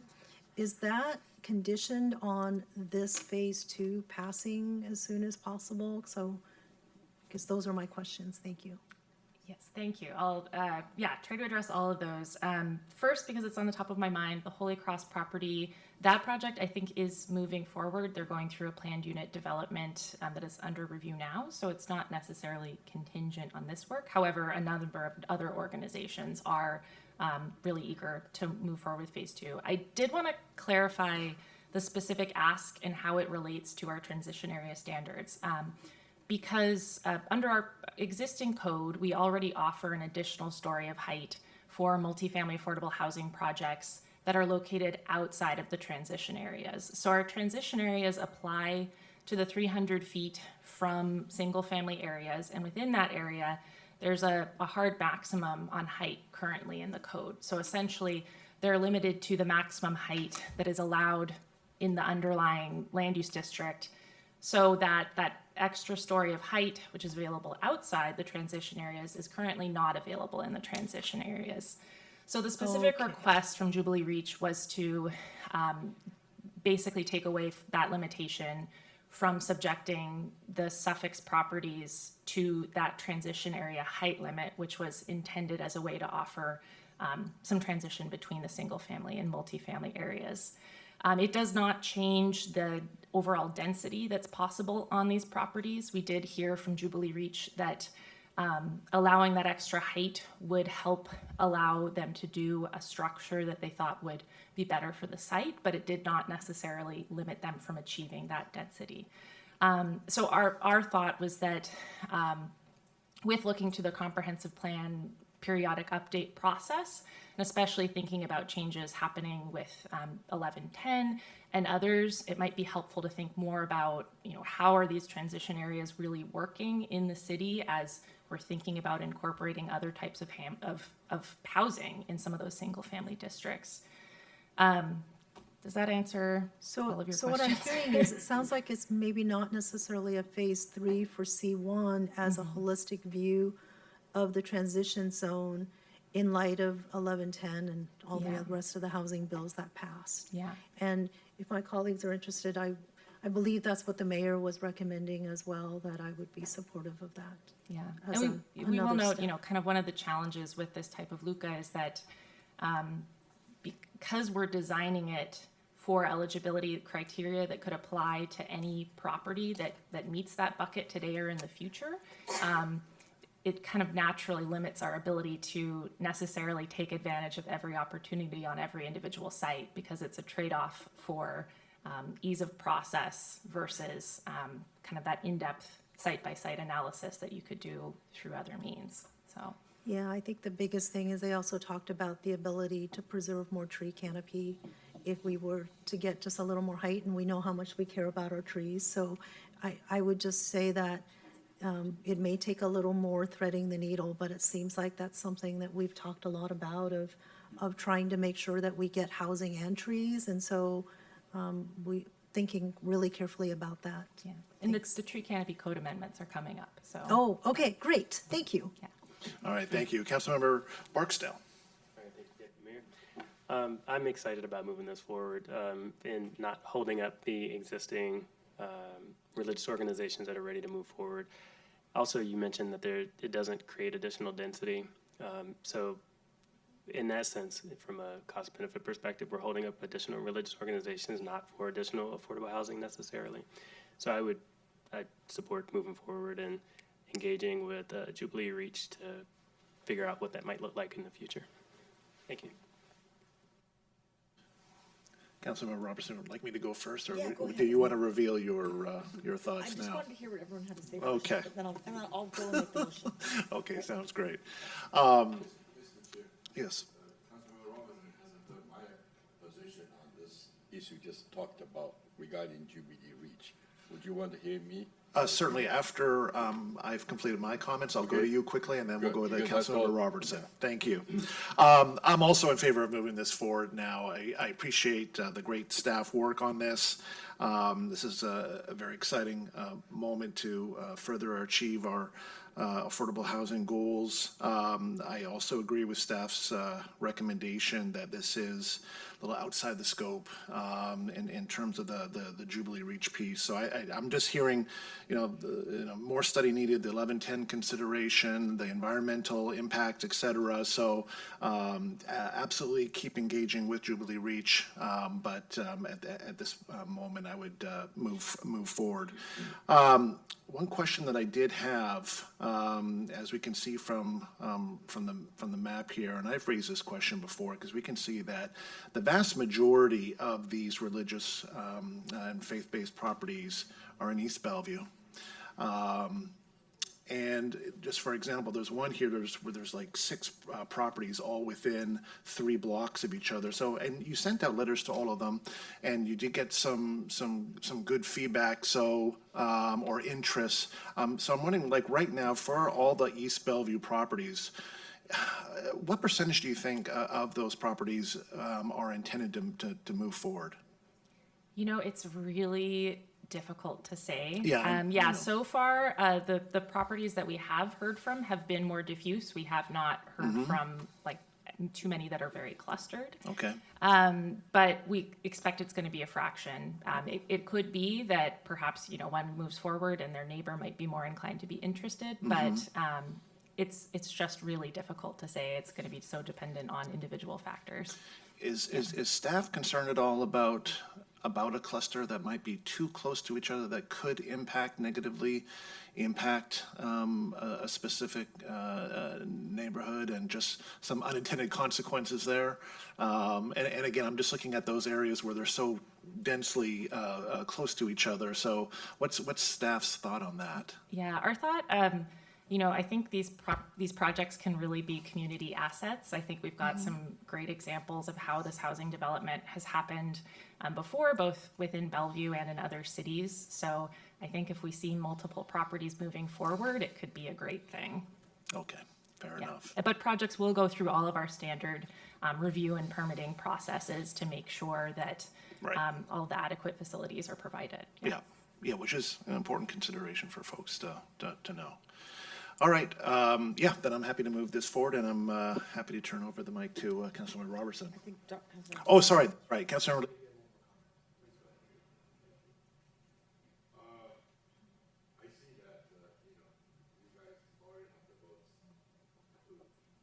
Forward, so I don't think I need to say any more, so that's okay. Yeah, I support this. Okay, thank you. As you have talked about moving forward. Okay, thank you, Councilmember Stokes, and I'll go to you next, Councilmember. Yeah, I agree.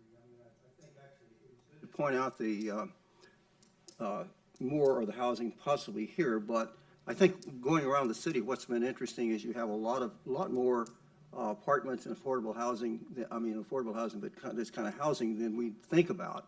If you drive around in Woodridge, I was just there today, and it's amazing how many condos and not condos, but apartment places around there, and some of them.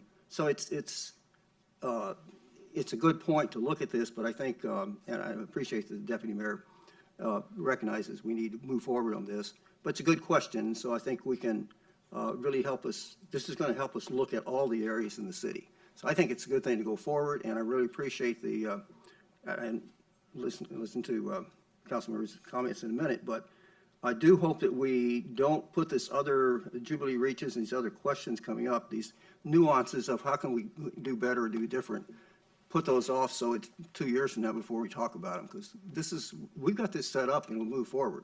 And so I hope we can start moving forward on this piece as the next, kind of the next phase of this, because this is something that's really going to unlock affordable housing. We've been pushing on this for a long time, and we have the opportunity. The Planning Commission's done a great job on this, so I think we've got this set up, and I just want to see us keep moving forward. And you're doing a great job. I really appreciate it. All right, Councilmember Zahn? Yes, thank you. So I'm ready to move this forward. The comments I wanted to make is this. Earlier on, we heard from one of the speakers about helping to educate the faith properties about, some of the different options, both with rentals and home ownership for these potential affordable housing properties. So making sure that we continue to do that outreach will be important. And then the second one I would say is, similar to the Jubilee Reach of how we right size and thread the needle there, I would like to better understand our timing for how we're integrating 1110 and the whole menu of affordable housing bills that pass, because it's not as clear to me about how that's going to get threaded into the comp plan amendments or comp plan update that we're doing, and whether some of those can be pulled to be looked at sooner, or if everything else is going to be part of that comp plan update. So I don't know that you have an answer tonight, but I do think we don't want to lose sight of the fact that this is one strategy, but there's a number of items that are coming to us as part of the state ledge bill. So, I don't know, any comments you want to make there, or? I think that's one we'll have to get back to you next time, but that's a really important question. Yeah. Yeah, it seems like with my colleagues, we would really all want to understand that. Thank you. All right, since we've gone around kind of a second time, Mayor Robinson, did you have any additional? I see your hand is up, so. Yeah, thank you for that. I'm going to reiterate for Councilmember Robertson, who didn't hear me, that all for option one. I think this has taken a long time to get here, and I really appreciate all the hard work that has gone on with it, and I'd like to move forward. And I would like to consider those transition zones, especially now that we'll be implementing 1110. And I think we can do that during our periodic update, which is already ongoing. So that would be my recommendation, and that we look at how we handle requests such as Jubilee Reach and others. Great, thank you, Mayor Robinson. Councilmember Barksdale, do you have any additional questions or comments? No? Okay, great. So staff is looking for direction. Is a head nod going to be okay tonight before we get to Councilmember Robertson for official motion, or should we just go right to a motion on this? Okay. So I'll make my comments and then I'll make the motion. So no, I was kind of on the fence about if I wanted to have staff look at the Jubilee Reach very narrowly, but hearing from all my colleagues about moving forward with all due haste while considering those things, considering those types of issues at a later time, I think is a wise move. I don't know that anyone focused on this, but this process could result in over 5,000 affordable housing units. I mean, that is remarkable. So yeah, let's move forward. So I move to direct staff to finalize the Luke ordinance and companion rezone ordinance for final action at a future meeting. All right, all those in favor say aye. Aye. Any opposed? All right, that passes. Thank you so much. And with that, we will take a 10-minute break and come back at 5 to 8. Thank you. With that, we'll get back into session here. We got our 2023 state legislative session wrap up. So City Manager, would you like to set this up for us, please? Sure. Thank you, Deputy Mayor, Mayor, and Council members. This topic tonight is an informational summary of the 2023 state legislative session. This evening, staff will recap highlights of both noteworthy policy bills as well as budget items this evening. So joining us this evening is Genesee Atkins, Chief of External Affairs. To her right is Lacey Jane Wolf, Assistant Director of Intergovernmental Affairs, both from the City Manager's Office. And I believe, are we still going to have Brianna Murray from our Government Relations Consultant with Gordon Thomas Honeywell Government Affairs joining us this evening. And with that, I'll go ahead and turn it over to you, Genesee, to begin the presentation. All right, great. Thank you, City Manager Miyake. Hello, Mayor, Deputy Mayor, Council members. It's a pleasure to be back with you to have some time to really talk in a little bit greater depth about the grand totality of what the Washington State Legislature did this session. So we'll jump right in. Let's see. There we go. Tonight, we are just providing you an opportunity to give you an information and a look back on what did and didn't happen during this session and what it means to Bellevue going forward. So we'll just keep moving ahead. What we're going to do tonight, as the city manager noted, we're going to talk about a quick overview of the 3 biennial budgets. We will also then talk at greater length about the city's adopted legislative priorities out of your legislative agenda from November. And then we'll talk about some other notable policy bills that came up, many of which passed. And then we'll talk just in closing about next steps as we turn toward the interim and next session. So jumping in first on the state operating budget, obviously, there are 3 budgets. We'll walk through them: operating, capital, and transportation. Each one of these is a 2-year budget. The vast majority, or the lion's share of the operating budget, goes to K-12 education, higher education, social services, as well as corrections. There are a number of other programs. And you can see here it was a $69.8 billion budget, which was an increase. It did not include any new taxes. There were a number of notable items. I won't read all of these to you, but specifically of interest to us are some things that affect local government. There's more information in your agenda memo as well, but you'll see in here some funding, $44 million to help local governments accommodate climate change in our comprehensive planning work, some additional one-time funding to support housing and homelessness programs, as well as some additional investments to help provide resources for people living, experiencing homelessness. Moving on to the capital budget, this is, of course, the capital construction program for the state. And because it uses bond capacity, it usually passes with a strong bipartisan vote. I think the bipartisan vote here was almost unanimous across the chamber. There were a notable number of investments made in housing and affordable housing this year. You can see those called out in the Housing Trust Fund, the Land Acquisition Program under the Housing Finance Commission, and some funds to support utility connections to new affordable housing projects. There are also a number of other things that do intersect with a lot of city services, including clean energy, stormwater, and behavioral health facilities. And then giving a quick synopsis of the transportation budget.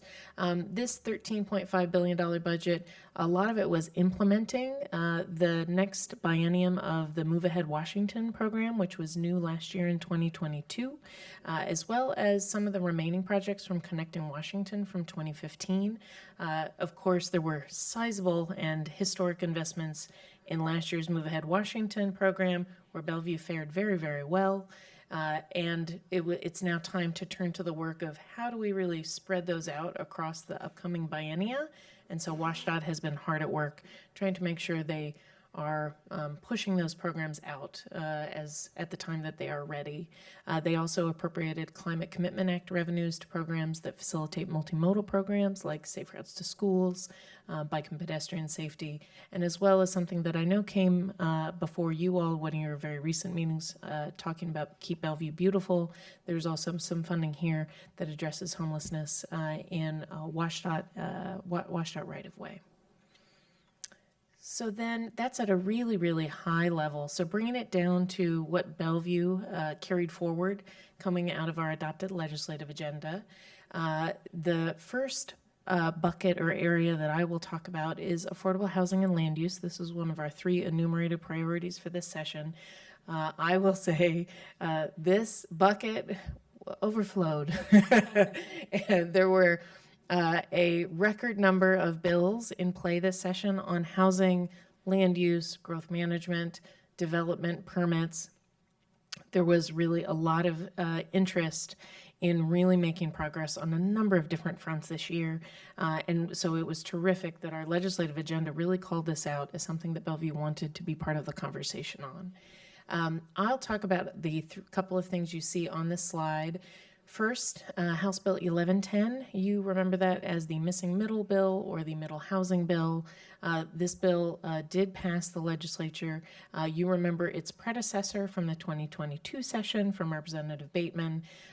This bill went through many, many, many iterations. We brought it to you for a in-depth and thorough conversation in late January. Of course, the city then submitted a comment letter to legislators enumerating a lot of specific comments and concerns that Bellevue had.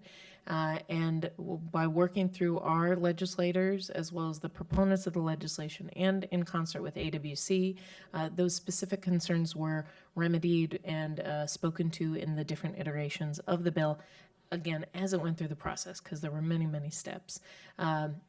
In the end, there are now, I'm pleased to say, multiple alternative pathways for compliance. That was one of the things that we really thought was important, was to give not just Bellevue, but other jurisdictions multiple different ways to use their local judgment to really help figure out the right way to get to the outcomes or the results that were intended by the proponents of the legislation. House Bill 1337 regarded accessory dwelling units. This is sponsored by Representative Mia Gregerson from South King County. This was signed into law. This is relevant. I know in our legislative agenda, we called out ADUs as something important as an emerging housing type in Bellevue. This does require cities to allow 2 ADUs per lot. It does remove some of the authority for us to have some additional requirements, really trying to facilitate the siting of ADUs in cities across the state. Senate Bill 5290, I think this is Senator Mullet's bill around consolidating local permit review processes.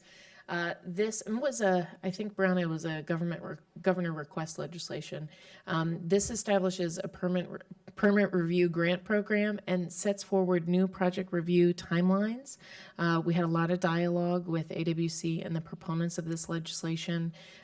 We don't have to comply until the beginning, until 2025, but it is going to, it's one of the things you've talked a little bit earlier this evening about how the passage of different bills are going to affect the way that we do our work. This will have impacts on the way that Development Services considers a number of different types of permits. So this is something that we'll be digging in on to make sure that we understand how to change our processes. The overall intent is a good idea, which is to provide predictability and transparency about permits so that we can get great new housing in place on the ground in Bellevue. And then I will finish out by talking about 2 big things that we talked about quite a lot that did not pass. Senate Bill 5466 related to transit-oriented development. This was also governor request legislation from Senator Marco Lias. This would have required cities to adopt TOD densities, would have also had a number of different requirements related to parking and to other different development services and floor area ratio. We worked quite a lot on this legislation with the proponents and with AWC and others. There is we believe this bill will be back next year, and we have been coordinating with the proponents to be part of their outreach and engagement over the interim. I will say that the proponents were very complimentary of our staff in our departments, who brought a lot of great expertise based on their experience in the Spring District, downtown, and elsewhere. They were really happy to have a lot of very reality-informed information to make this legislation that would be really successful in being implemented. But it's a biggie, and it'll be back next year, so this will keep us busy again. House Bill 1628, there was a lot of energy and conversation around this. This would have increased, there were different versions of this bill. Some would have increased the statewide level of real estate excise tax. Some would have given local governments additional local authority to apply a local REIT. In the end, this legislation did not pass the legislature, and I don't know that it will be back next session, but it's something that we will certainly keep our eyes on as a revenue source that would help us fund housing and affordable housing. So with that, I will hand the clicker over to my colleague, Lacey Jane, to talk through our other budget priorities, and then I'll come back at the very end. Thanks, Genesee. You'll recall that last year, Bellevue was successful in having several of our transportation priorities funded through the Move Ahead Washington project. And as Genesee mentioned a few minutes ago, this year, the legislature really turned toward the phasing of those projects. And that was a major priority for council. And so I'm happy to say that we were successful in having part of our Mountains to Sound Greenway Trail project funding phased in the 23-25 biennium. As you know, that was essential to our strategy to leverage that state funding against a $2.37 million federal award. So very exciting, very excited that we were able to use some funding to build on and keep the project rolling and secure even more funding. We also wanted to have Move Ahead Washington funding phased in 23-25 for two East Rail projects, the Wilburton Trestle and the I-90 Steel Bridge. So we collaborated with King County and East Trail partners and other great stakeholders, and we were successful on getting the Wilburton Trestle funding partially placed in the 23-25 biennium, but not the I-90 Steel Bridge. So we're continuing to explore other near-term funding options for that. As you might recall, the East Trail received approximately $18 million total from the Move Ahead Washington package. That's all still intact, just not getting it quite as quickly as we would love to. Excuse me, before I move on from transportation, I also wanted to mention another piece of great news was that funding was restored for the design and right-of-way phases of the SR 520 124th Avenue Northeast project. You might remember that the governor proposed delaying that project, but it is back on track, so very excited about that. The final council priority for the 2023 session was two funding requests for great projects related to services and infrastructure. So we successfully secured $500,000 to expand the Community Services Center in Crossroads so we can provide even more services for low-income immigrant and refugee members of our community. Together with our partners, through the Community Services Center, we provide utility and rent relief, food access, medical, legal, and financial services. Too many services to even mention here. So really excited that we'll get to expand that in the Crossroads area. We also secured over $1 million for Pump Station 12. If you, like me, do not recall all the time what a pump station is, it's a very important piece of infrastructure. This particular one was built in the 1960s, so very pleased to have state participation in an important replacement and upgrade to that project to prevent any accidental sewage overflows into Lake Sammamish. So very glad to have that project funded. So that wraps up council's priority items, but as you know, we had as well a policy statement section of our legislative agenda that listed many, many other important issues that council wanted staff to advocate for during the legislative session. I'd like to bring just a few of these bills to your attention, starting with Senate Bill 5120, which will implement a system of crisis relief centers. This bill was passed and fully funded. And as you know, King County's Crisis Care Centers levy, similar type of project, also recently passed. So I recall when Leo Fleur was presenting to council, I think a month or two ago, he was saying how even with both of these funding sources, it wouldn't be enough to entirely fill the need that we're seeing for this crisis care. But it's exciting to see both of these funding sources come together, and that's aligned with council's legislative agenda. Bellevue supported a number of climate and environmental bills this year. I'm just going to list three here for in the interest of time. HB 1181 incorporates climate change into comprehensive plan updates. HB 1085 restricts some plastic types and requires water bottle filling stations at a number of types of public buildings. And HB 1033 creates a work group to make recommendations on improving compost services. If you find yourself puzzled about what can go into the compost and can't, it's a complicated, it's not an easy answer to that. And so how can we make it easier for people to understand and make those services more available? Bellevue was an early supporter of this bill, and so we were invited to the bill signing, and Mayor Robinson participated in that. Bellevue collaborated, as Genesee said, with the Association of Washington Cities on a number of bills, and in many cases that consisted of the city advocating for amendments to bills, bringing our on-the-ground experience and expertise to policymakers to help them make sure that the bills were implementable. HB 1329 is a great example of that, and we worked with AWC on that bill. The bill prevents utilities from terminating water and electric service due to non-payment during certain heat-related events. Washington already had a similar law in place, I believe, from decades ago, preventing shutoffs during winter months. And as you all know, summers are getting very hot, and the goal is really to protect human life and prevent suffering from shutoffs due to non-payment during these heat events. And so Association of Washington Cities was a great partner on this and many bills when we were able to help legislators see how some of the provisions in the bills just weren't going to be implementable. So this is one of them where we were successful in getting amendments that we requested. And another bill to point out is SB 5770, one of a couple of proposals this year to lift the 1% property growth tax, the property tax growth cap this session. Bellevue supported the proposals per our legislative agenda, and the idea was debated by legislators but ultimately lost momentum. I know that you all saw the news last week that legislators convened for a special session and adopted an amended version of SB 5536.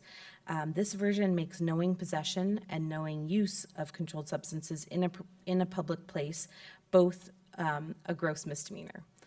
And one benefit of this bill and the special session that made sure a fix came before the previous bill expired, leading up to July 1.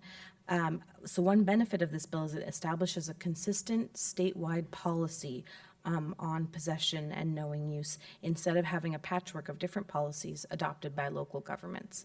So that was a very exciting one-day special session that happened last week, and they did come together on an agreement on that. I know that Bellevue staff is putting together some information about deferral processes in Bellevue, and that will be coming to council at a future date. So just putting a pin in that. Finally, wrapping up here with another public safety bill, SB 5352. Thanks, Genesee. Which made changes to the state's policy on vehicular pursuits. So council's legislative agenda supported making a change to this policy, specifically the evidentiary threshold for these pursuits from probable cause to reasonable suspicion for specific crimes. And this bill achieves that change. So that's another example of where council's policies and priorities were, moved forward during the legislative session. So overall, I'm very excited to have been able to report to you on outcomes of these bills. I would have loved to go over dozens and dozens of more bills with you, but Genesee said she was cutting me off here, so I'm going to relinquish the clicker back to her. But let me know if you have questions about other bills later. Thank you, Lacey Jane. Oh, no, there we go. So I'll talk for just a moment about next steps in the 2023 interim. And I realize I missed one of my bullet points from my earlier slide, so I'll hit that one as I'm doing this. One of the things we're doing right now, and I alluded to this a little bit before, right now we're working with the city attorney's office and the department directors to really talk about, what is the net impact of the legislation that passed on the work that we're doing. A lot of it, because it was such an abundant session on land use, housing, growth management, and permitting, a lot of it will take place inside of the comprehensive plan work, and that work is well underway.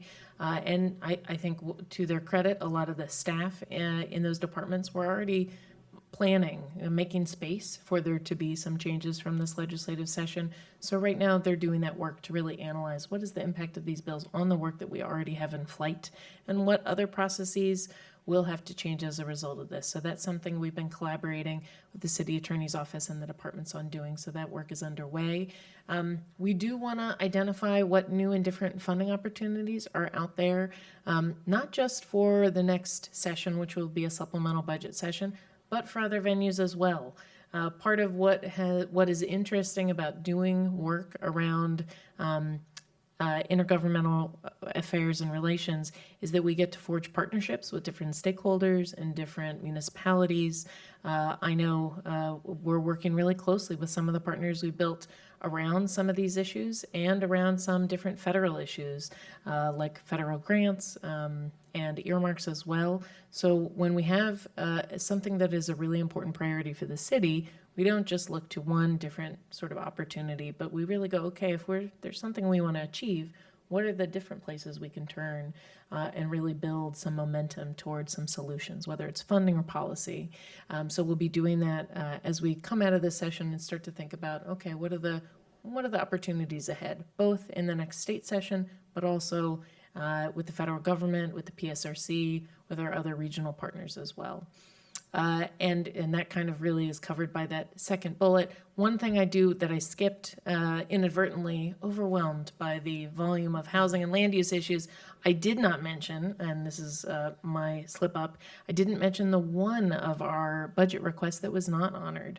And that was our funding that we requested to acquire land for deeply affordable housing. So our request to the capital budget this year for housing was a bank of money as a one-to-one match, kind of with our collateral in hand to build 0 to 50% AMI housing.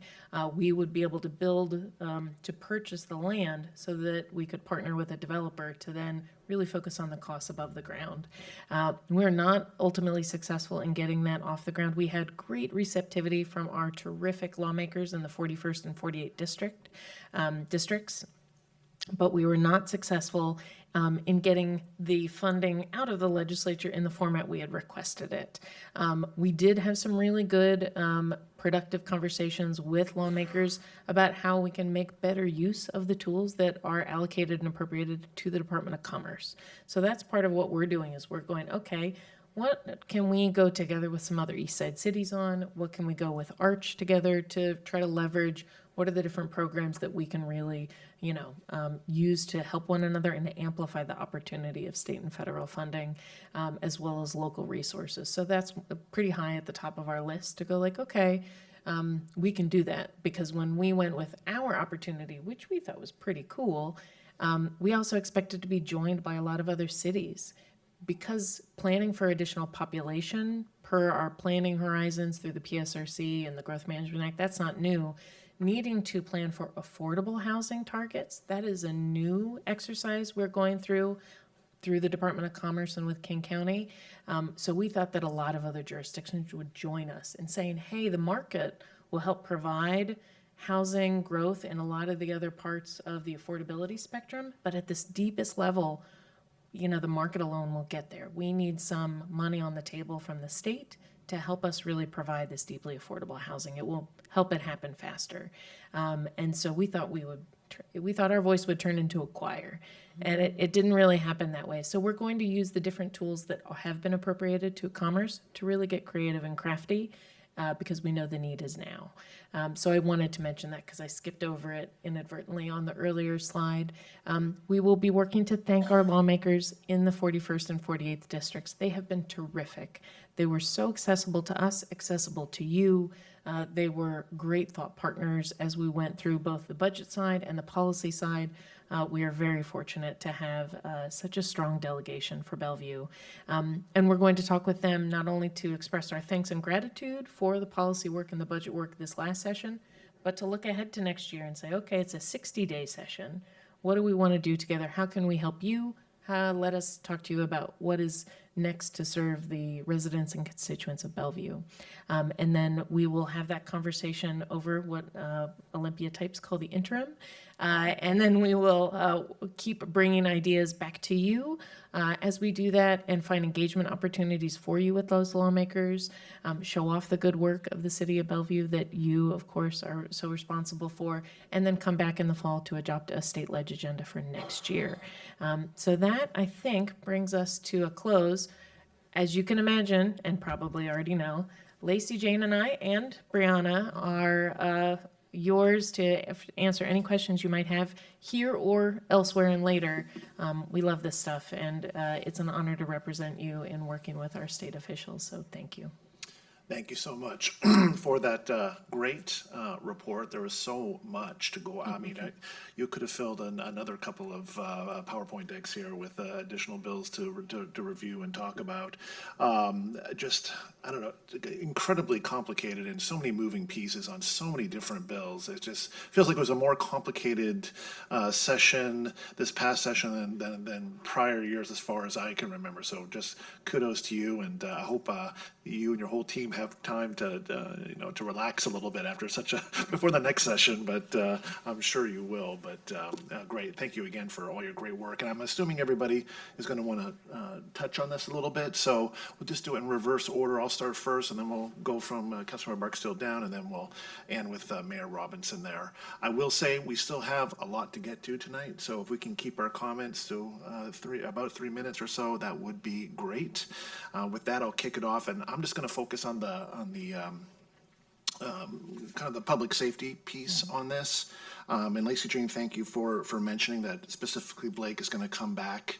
That's one I have a lot of questions. I mean, I'm thrilled that the legislature was able to get over the hurdle and pass something, but I've got a lot of concerns about some of the things that were in here now that I've had an opportunity to actually read the bill. For example, drug paraphernalia. I know that we have a city ordinance, city attorney already regarding drug paraphernalia, but this seems to exempt it. So I'd be curious to see what the impact of that would be. There's also opioid treatment programs, both mobile and fixed site medication units. And this is recovery residences, harm reduction programs. And it's unclear to me if this is for safe injection sites or not, but it establishes essential public facilities. That I would like to know a lot more information about. And then it seems to be taking away some local control in terms of maximum capacity for opioid treatment programs in our city. And that also that the Department of Health now no longer needs to do a public hearing, but just a public notice about treatment centers as well. So these are all things I'd like to understand just a little bit better. I'm sure our city attorney probably already had this on her list of things to bring back, but these are all things I'd just like to get a better understanding of, because they are of concern in terms of what the impact will be to the city of Bellevue. In a similar light, I'm thrilled that we were able to pass 5352 regarding pursuits. I was hoping they would go further. I think a lot of people were hoping they would go further to give our police department a little bit more discretion. But unfortunately, that didn't happen. This is an improvement, though, and I don't want to downplay that. This is an improvement. I don't think it's there yet, but again, it's an improvement. So it'll really be interesting to see what happens in terms of my own personal belief that this led to a vast increase in number of vehicle thefts, for example, that reached nearly 50,000, which was unprecedented for the state. And hopefully it also addresses the issue of people simply just not pulling over when a police officer is trying to pull someone over for speeding or what have you. There was case after case after case, especially from the Washington State Patrol, saying they would just continue to drive on or speed up, which obviously would have some dangerous repercussions to it. But it is better than it once was. So we'll take the small victory there. So I'll stop there to make sure I stay under my 3 minutes here. But again, thank you for all the great work, and thank you for keeping us apprised during this process too, and giving us updates as things were moving. That was really important too. And then as well as getting us involved as needed to weigh in on some of these bills. So thank you. So with that, I'll move to Councilmember Barksdale. Oh, thank you. Thanks, Deputy. Deputy Mayor. Thank you for all the work throughout the session. And as Deputy Mayor mentioned, all the complexity that was there. So appreciate that, working through that. I just wanted to hone in on one part, and that is on the Blake resolution. And this is mostly stuff that can come back in the manager's report later. I still struggle with criminalizing substance use disorder, especially if it doesn't impact another person and it's self-harm. But it's the law now. And I guess what I'm more interested in now is similar to what I raised last time in terms of understanding any disproportionate impact. So what data are we collecting? What data do we expect to collect to better understand that in the future? And I am interested in what enforcement will look like, just trying to get a sense of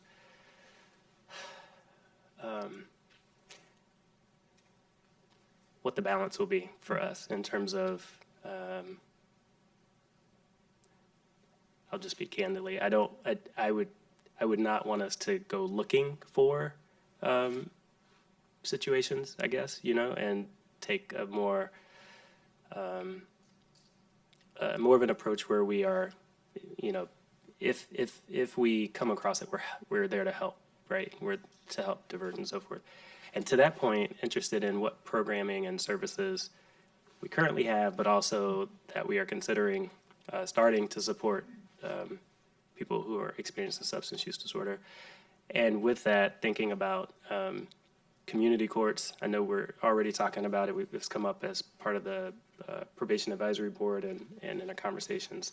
If I understand correctly, there's some money that we would have to chip in to make that work. And so I'd be interested in what that would look like so we could talk about it as part of our mid-buy budget.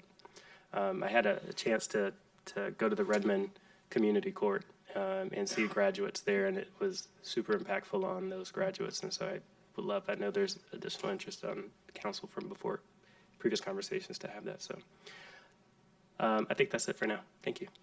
Thank you.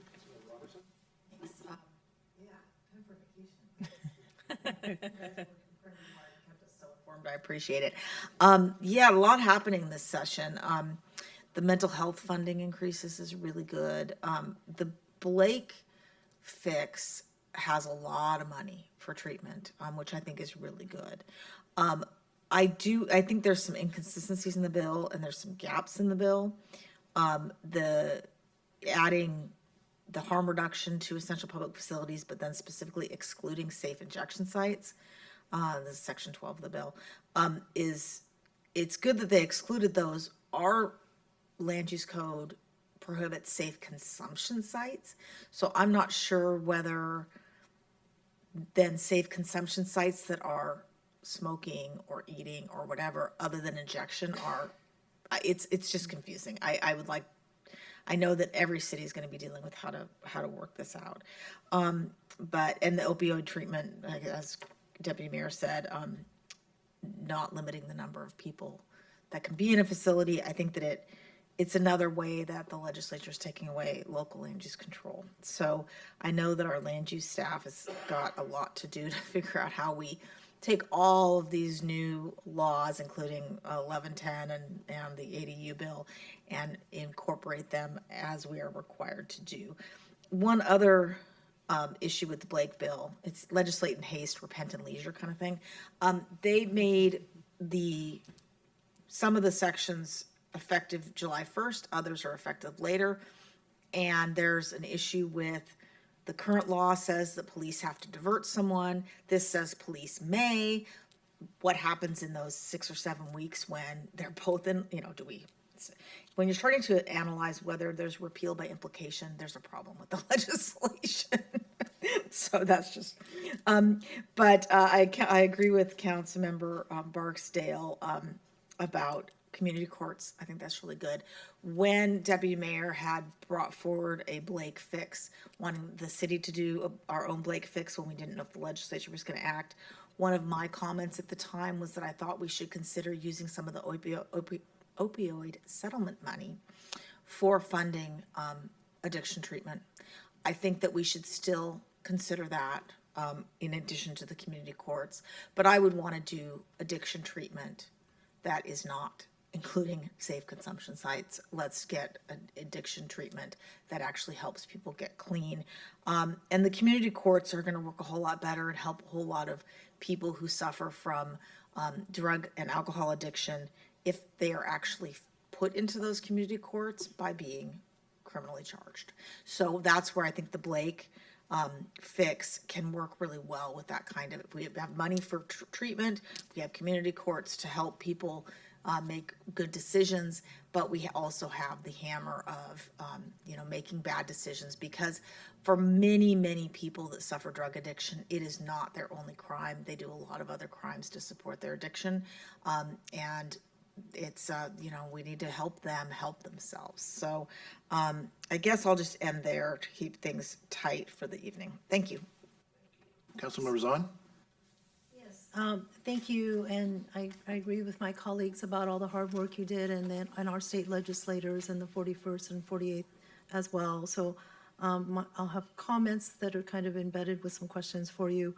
I agree that we need to identify additional funding opportunities, especially when I think about the bill that talks about ADUs, and just making sure that it isn't just people that have money to be able to build out an ADU that has that opportunity. So what does it look like in terms of having opportunities for others that, especially seniors that age in place where the only asset is their home, how might they be able to build out ADUs?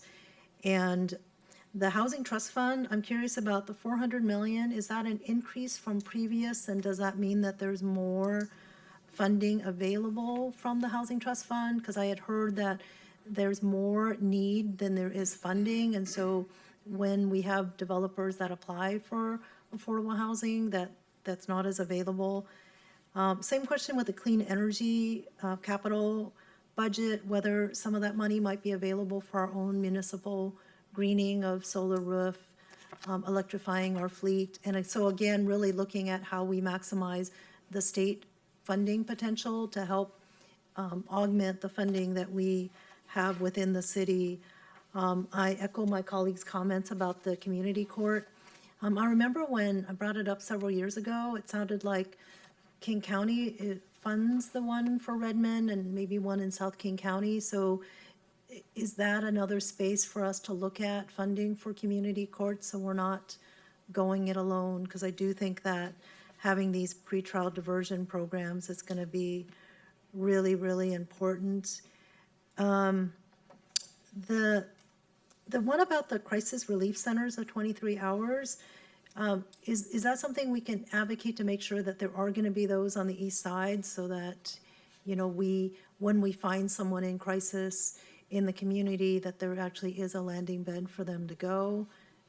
Because it seems like the King County Prop 1 still only provides 4 facilities and 1 youth facility. And then lastly, 5290 that talks about the streamlining the permit process for affordable. I want to make sure that we're already doing streamline of permit process for affordable housing, so we're not waiting until 2025 to do some of that work. And at the same time, is there some funding available at the state level to help us pay for some of this? So my theme of the budget is really looking at the money available from the state and how much of it we may be able to get access to. Actually, I guess one more. Lastly, I know we've had a number of comments about the Blake decision. So I agree with Councilmember Barksdale. I want to make sure that we're not out looking for people because, I think it's one thing to say that knowing use in a public space, but just knowing possession. So we're saying that if someone has something in their pocket, they're not using it in a public space, that's still a gross misdemeanor. So I'd like to make sure I understand what we're actually doing related to the Blake decision related to that. So thank you. Councilmember, can I talk about a couple of the quick questions that you enumerated? Brianna, I'm going to call you up off of the bench here in just 1 second. So just to start before I hand it to Brianna, so a number of the programs related to clean energy are not intended necessarily for municipalities to apply directly. However, I think we can dig in a little bit more, and I know we are just, thanks to our recently adopted budget at the city, we are just beefing up our ESI staffing, and we're working with them on a number of other kind of consortia priority projects to support our ESI initiative. We want to find out if we can go maybe as a group or as a collective, but they're generally not set up for cities to apply. But you're smart to ask, what is eligible are Public Works Trust Fund dollars. Those are those are loan funds, not grant funds, but those would be something that we might want to use for clean energy type projects potentially. And then I'll turn it over to Brianna to talk specifically about to either correct the things I've just said or and to certainly talk about the Housing Trust Fund. I do believe that it might be a high watermark for funding for the program, but it is broken down into a host of different sub-programs. Brianna, do you want to chime in and make more sense of that, please? Yeah, absolutely. So starting with the housing funding, I want to just take it up to an even higher level. Between the operating and the capital budget, the legislature invested over $1 billion in housing related funding, which includes the $400 million in the Housing Trust Fund, as well as many other capital investments. But then it also includes in the operating budget, the wraparound services, housing vouchers, operating dollars to help individuals transition out of living in the right of way to living in housing. So the over $1 billion between the two budgets is a historic number. And the $400 million in the Housing Trust Fund is also a historically high number. I think one of the reasons you may have heard what you did about the Housing Trust Fund is when the governor had put forward his proposal to issue voter approved bonds, and when the legislature was actively discussing imposing a statewide REIT, the number that would have been allocated to the Housing Trust Fund would have been quite a bit higher than $400 million. So there are some advocates who are disappointed that the legislature didn't take either of those actions to go above the $400 million. But it is a historically high number, and the $1 billion combined all together in all the different accounts is also historically high. One note just on separate from housing, but on your broader comment about making sure that Bellevue captures as much of the state funding that the legislature is making available through these biennial budgets. I'll just note that we're pretty early in the process for determining what programs the city is specifically going to be eligible for, particularly for new programs. So when the legislature creates and funds a new program in the biennial budget, it's then up to the agency to start creating the rulemaking and eligibility requirements associated with that pot of money. So in some cases where the legislature is creating a new program, we don't yet know whether or not we'll be eligible, but we'll know that by midsummer. So we don't have all those answers today, but we will be getting them, and appreciate your comment about trying to capture those funding opportunities. Thank you. All right, Councilmember Stokes. Yeah, thank you. This is a really good discussion. One thing I want to touch on is I think we do need to have more discussions about these. And I know there's some things we want to look at and change, but I really hope we don't just jump in and say we should do A, B, and C, and then we talk about it. And to change something that has had all the efforts into it that the legislature's done in a very, very positive look at this and have an hour discussion and decide to change it, I think it just won't help us a lot. My concerns are a couple of things. First, I think they did a great job considering everything, and there's a delicate balance between safety concerns and achieving catching a pervert or something, or coming down the street. And again, I think we need to take a look at it. Yes, it'd be good if we could catch everybody, and at the Chamber of Commerce luncheon we had there the other day, there was a discussion, a really good discussion about how to deal with people coming in and stealing things and all this. And there are other ways to do it other than having police go roaring down the street. And actually, there are too many police deaths from that and deaths from other people. And it's a real hard issue on it. So I think if we want to make some changes, we need to really focus on that and do the balances on it, because otherwise we're still going to have people getting away, but having somebody injured or killed in the process. And that's one thing I think that drove this to look back on it. So, but we can take a look at that and see what we can improve on it. The same thing with the treatment. And again, you know, there's a real delicate balance in that in terms of what we can do and what would be the best. I think our legislation that we put in is actually a good, solid piece to work on.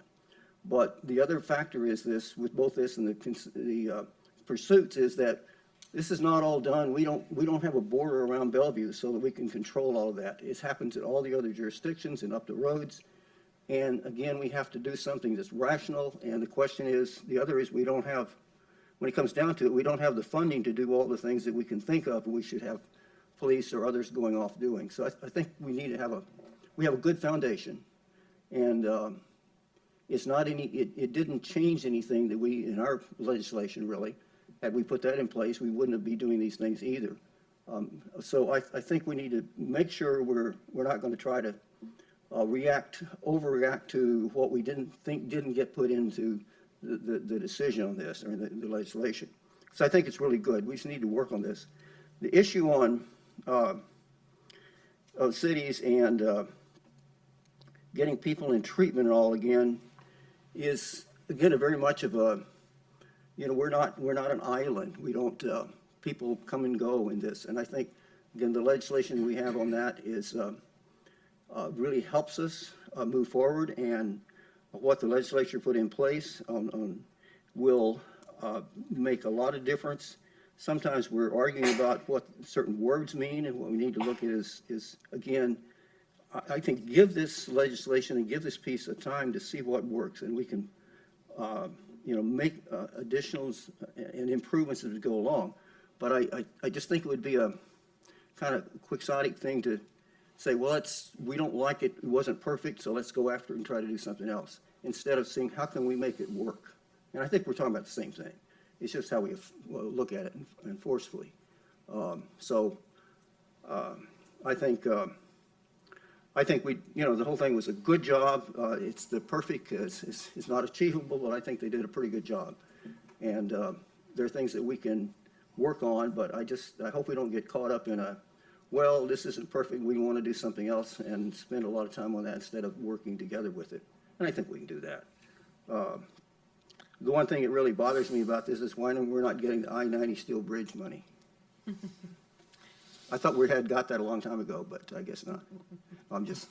I know. The one, I will say, Councilmember, it's something, it came up earlier today as well. That is a really important project in the East Rail Corridor, and we are working very actively with King County and, as Lacey Jane said, East Rail Partners to identify both local, regional, and federal funding sources, because it's not a small amount of money that is needed for that segment stretching down to the south. But it's something we're working not even just with governments, but also with private partners to really see how we can build a robust coalition and build out that corridor as quickly as we can. Because things are not going to go south very well until we do that. Right. Yeah. That's great. Thank you, Councilmember Stokes. Councilmember Lee? Thank you, Mr. Chair. One thing I want to say before everything else is thank you for the work you do. I mean, you can tell how much you have worked on so many bills. And I want to also thank our lobbyists. You know, I understand how tough it is that, you know, we have limited staff, we work long distance. We have to have somebody who understands how the legislature works, how the legislators are working. These are very important, so we can work through all this maze of so many items and priorities that we're looking at. And, you know, I'm looking at the direction you want is for information only. You know, so we're not just, we're giving you a lot of input. You know, if I have to give you input on every item you mentioned, every priority that I'm thinking about, it would take hours, if not days. I'm already, you know, I don't want to use the word too harshly, but I'm already flooded with a lot of information you brought back. A lot of it is very good. You know, I'm very happy what we have successfully been able to get. But at the same time, there are a lot of things we can still keep on working. You know, so I think that rather than doing that, I think we should just listen to you and then absorb it and then have the opportunity to do what you suggest to do which is you listed what to do for the next step in 2023 interim. We need to identify new or different funding opportunities and understand the impact of new laws. All the things you listed, all makes sense, but that takes time. That takes us, each of us, giving you our priority, our thought about all these issues. If I just say one word about each one, it would take me probably 30 minutes. We don't have that time. The mayor has told me she's working on Eastern time, 3 hours late, so it's already midnight for her. So you want us to be brief, and I want to be very brief. So I already said, most of us, what I said. Thank you guys for doing this. But I think moving forward, I'm not going to address each one. Many of us have talked about each issues. I mean, I have issues, but I'm not going to burden you with what I think, what I need to do, how do we tweak it, or how we're going to do it. I have no clue right now until I talk to you for the next year, right? Go through the list you have, understanding what happened, what else can we do, what else can we get, what's the situation. So I'm going to just forego all that stuff. But one thing I would just say, in order to do that, we need to have real conversation ideas and dialogue with each of us so that we can give you our thoughts, our thinking, in a more comprehensive way. And then you can respond to us with your lobbyists. Is it realistic? What can we do? What can we ask? If we ask the right thing, we'll get what we want for. If we ask the wrong thing or ask the wrong way, we're not going to get it. So I think we need to be looking at what do we do moving forward as you look ahead and adopt a 2024 state legislative agenda. That's what we need to do. So we need to set it up, use us. You mentioned also what we should do to thank our legislators, communicate with them, right? You mentioned that, very much so. And I think we should do that, absolutely, because we're setting up for the next session. If we don't understand, if we don't show our appreciation, we are not, we're not going to be successful. And so use us, use each of us. Each of us want to have priority. Each of us have our ideas. So I think make sure we do it beforehand, before you set your agenda, before you go to Olympia, before our lobbyists know what are we really looking for. Okay, then if we get it, we know we get it. If we don't get it, we say, well, what else can we do? And I think this is where your report tonight, summary, will be most useful. So I look at it as a very good beginning foundation to get us where we are. But we need to continue this so that when we go to the next session, we know what we're getting. Thank you, Otherwise, Councilmember. basically, I'm just snow with a lot of information you give me. So what do you want to do? And ask you questions on each one? No. Tell you what I think? No. Thank you, Councilmember Get Lee. information. So thank you. No, that's great. And then lastly, Mayor Robinson, would you like to weigh in? I'll be quick. Thank you so much. I want to thank our legislators, our state legislators, for all their hard work on our behalves, and our staff for all your hard work lobbying and collaborating with them. Very good job. We got a lot of what we wanted.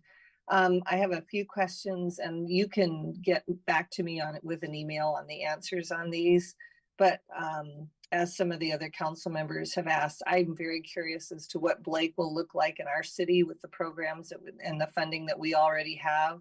So I hope the city manager can do a report back to us. I'm curious with the Senate Bill 5120, the crisis relief centers, if it's possible for us to tap that to create a crisis relief center in Bellevue. Recently, we had somebody on the sidewalk in a crisis, and there is absolutely no place to put somebody in a mental health crisis of that degree. And so we absolutely need places for people to help them.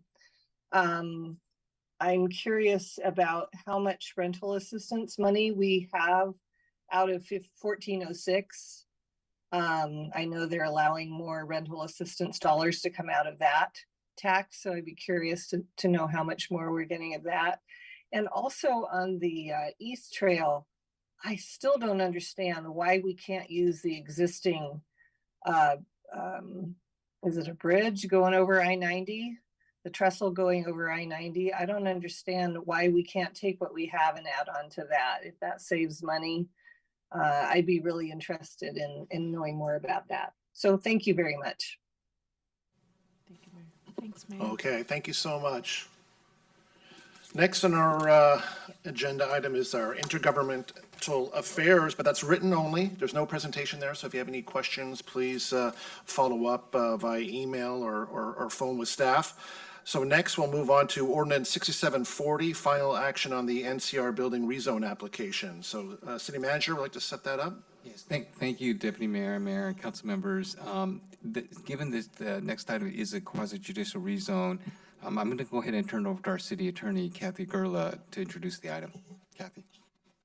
Thank you, Mr. Miyake. Good evening, council members. So the next item of business is a potential final action on the NCR building rezone application. And the applicant seeks the rezone of 3.17 acre site located at 15400 Southeast 30th Place from office to office limited business, or OLB 2. And this rezone is intended to be consistent with an amendment to the comp plan that the council adopted back in 2017. This is a process 3 quasi-judicial proceeding, so the hearing examiner has held an evidentiary hearing, recommended approval with one condition. And at the council's May 8th meeting, Amy Tarse, one of the city's land use planners, provided you with an overview of the project, and it is now before you for a final decision tonight. It's a closed record proceeding, and you must make your decision based upon the record before the hearing examiner. The criteria that the council must use in making a rezone decision are on the PowerPoint slide in front of you. They come out of our land use code. So these are the 5 criteria that you must use in making your decision on the rezone application. Your alternatives are to either approve the application as recommended, approve it with modifications. You can remand it to the hearing examiner for an additional hearing limited to some specific issues identified by the council, or you can deny it. And the ordinance proposed before you tonight, 6740, is there in the event that you are prepared to approve the application tonight. So Deputy Mayor, excuse me, before I turn this over to you, I would recommend that the council disclose any ex parte contacts that they may have had, because this is a quasi-judicial proceeding. And as usual, the council staff has already looked at your own council emails, so you would only need to disclose any contacts that you may have had outside of your council email box. Would any council members like to declare any ex parte communications on this? Okay, seeing none. Mayor Robinson? None as well? Okay, great, thank you. Well, since this has been before us already, why don't we do a motion second, and then we can open it up to any discussion or questions if there are any. Councilmember Robertson? Sure, I move to approve the application and adopt ordinance 6740, approving the rezone application as recommended by the hearing examiner of a 3.17 acre site located at 15400 Southeast 30th Place from office to office limited business 2. All right, are there any questions or comments? Okay, seeing none. All those in favor say aye. Aye. Any opposed? And that passes.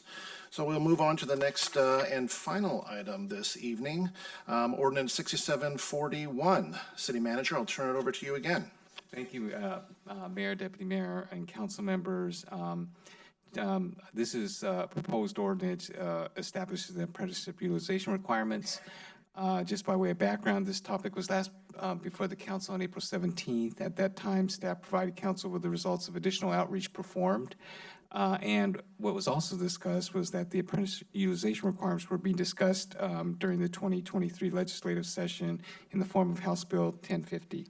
As a result, council directed staff to return after the governor's decision on House Bill 1050 with an ordinance establishing apprenticeship utilization requirements without enforcement for certain public works projects. So after tonight's presentation, staff are seeking council's adoption and consideration of the proposed ordinance. Joining us this evening is Kathy Gerla, our city attorney.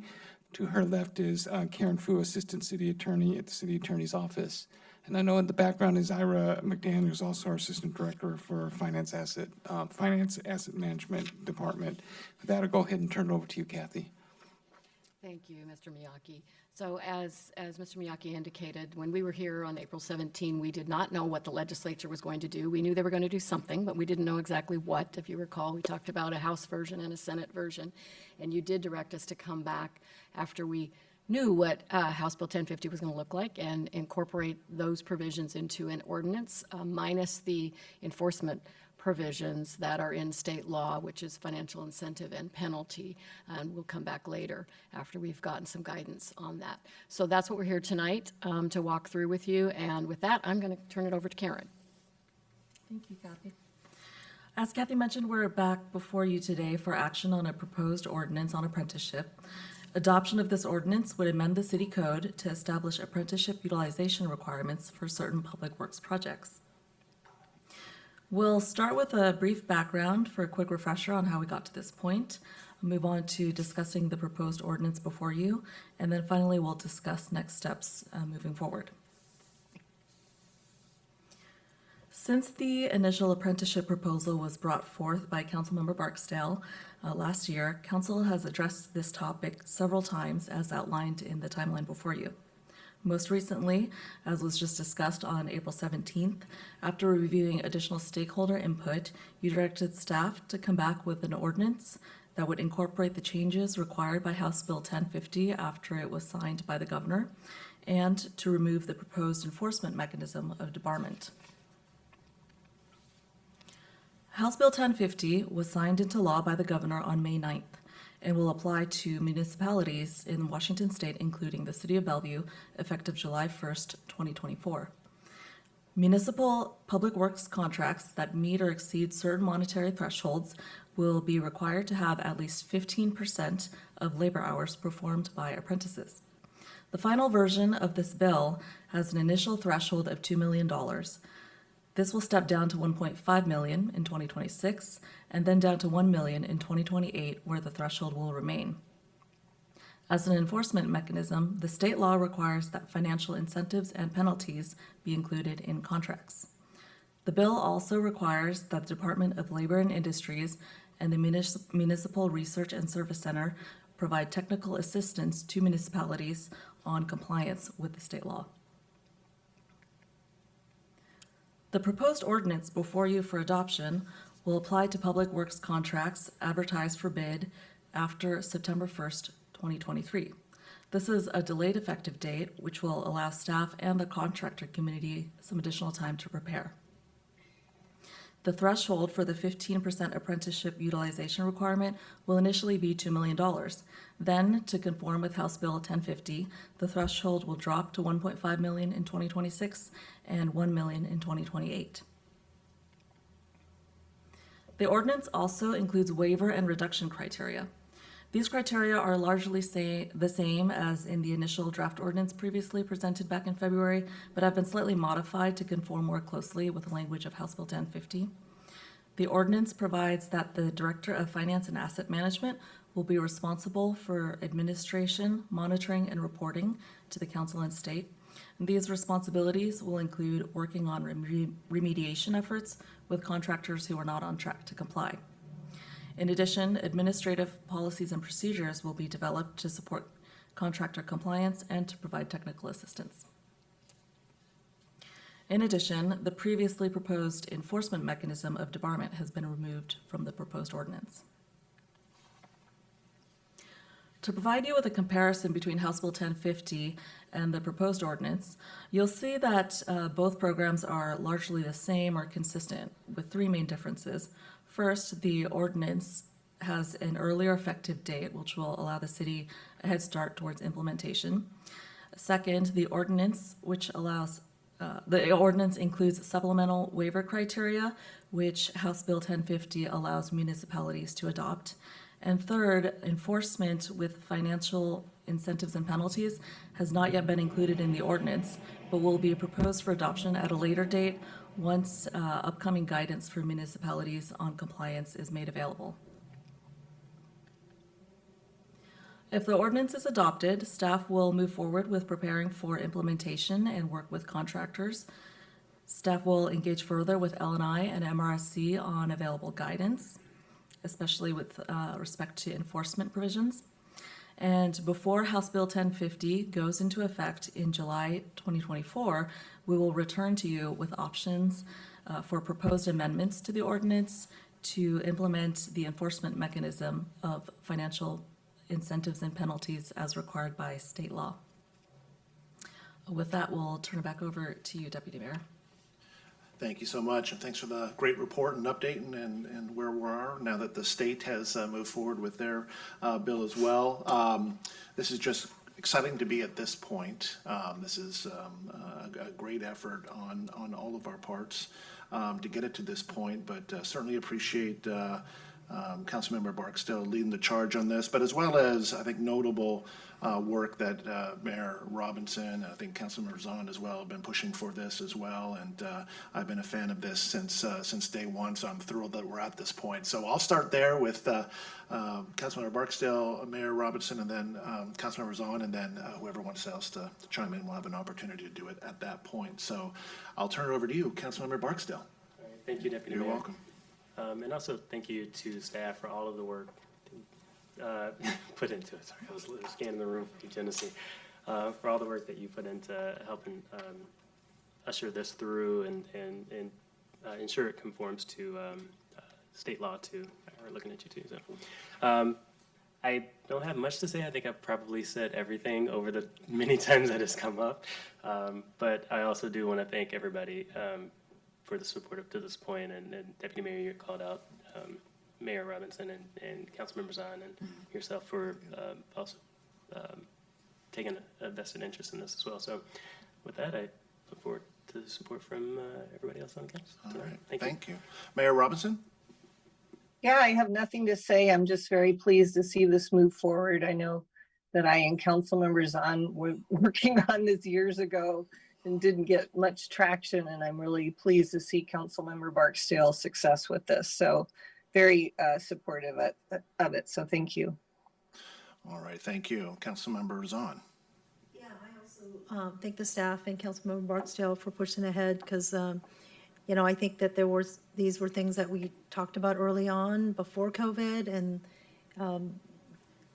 you know, we got overwhelmed by all the COVID type of activities, and so it's an important piece to move forward with. I guess I just have two comments.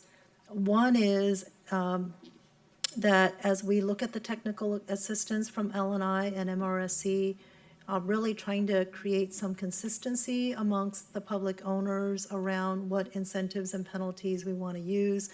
And I know that the public owners that meet monthly met last Friday. I didn't get a chance to find out what, I don't know if I or you were able to be there, but the public agencies meet frequently to make sure that we try to align around how we adopt different policies. And so I would just encourage the city of Bellevue to join that group and figure out what we're all doing, because in my day job at the Port of Seattle, we will also be trying to figure out what the right incentive and penalties are for our apprenticeship program as well. And then my second comment is to some of the folks that weighed in earlier, that this is only one half of the piece, which is how we encourage and set goals for apprenticeship on our contracts. But it's also how we as an industry are building the pipeline so that we actually have the workforce to perform this work as apprentices. And so to the degree that we can do some advocacy at the state level for the Apprenticeship Workforce Council to help figure out how we grow the pipeline of more workers, especially those that may traditionally not even be aware of the living wage jobs that are available as part of this construction. I think that'll go a long ways towards how we grow this part. And then I also understand that the bipartisan infrastructure law, the grant funding actually has components where we can actually include funding for workforce development. In fact, it's one of the questions in the application. So I would just encourage us to have this as one piece of the whole pie and look holistically at the other parts that we can also work on. Thanks. Thank you, Councilmember Zahn. Councilmember Robertson. Thank you.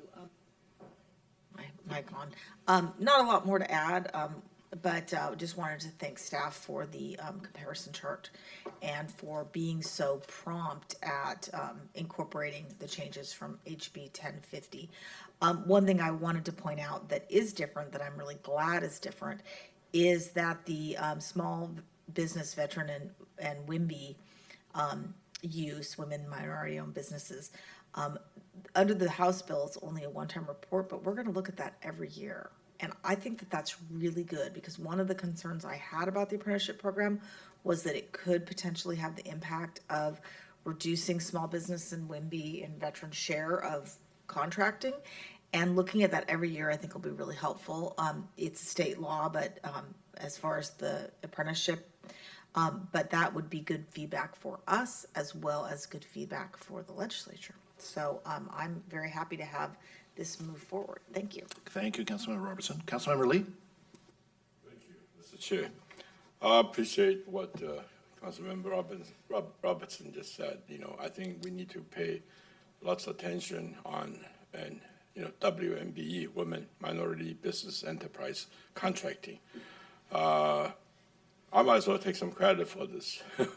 I've been working on economic development. Workforce, it's important. We are changing our economy, technology, and a lot of jobs, and we understand why our jobs are going overseas.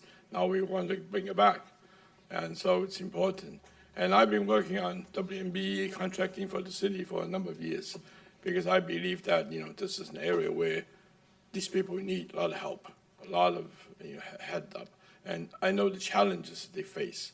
So I'm glad that Jeremy, timing is right, that he's able to get this going. So that's all I have to say. Thanks. Thank you, Councilmember Lee, and thank you for all your efforts on the economic development front for many, many years. All right, Councilmember Stokes.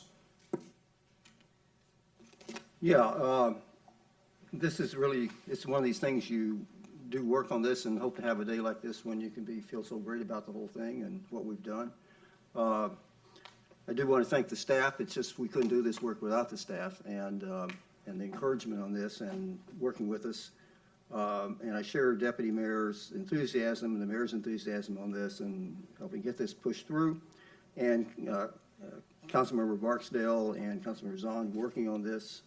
And I'm just glad to be here to help and help make it so, and we are doing that. And I wanted to report that in talking to people in the Bellevue community, they're very excited and very complimentary of Bellevue and looking forward to working with us. And I think we took a big step, and it has a lot of payoffs in the long run in terms of what we get done with the subject of it, but also just in working together with people.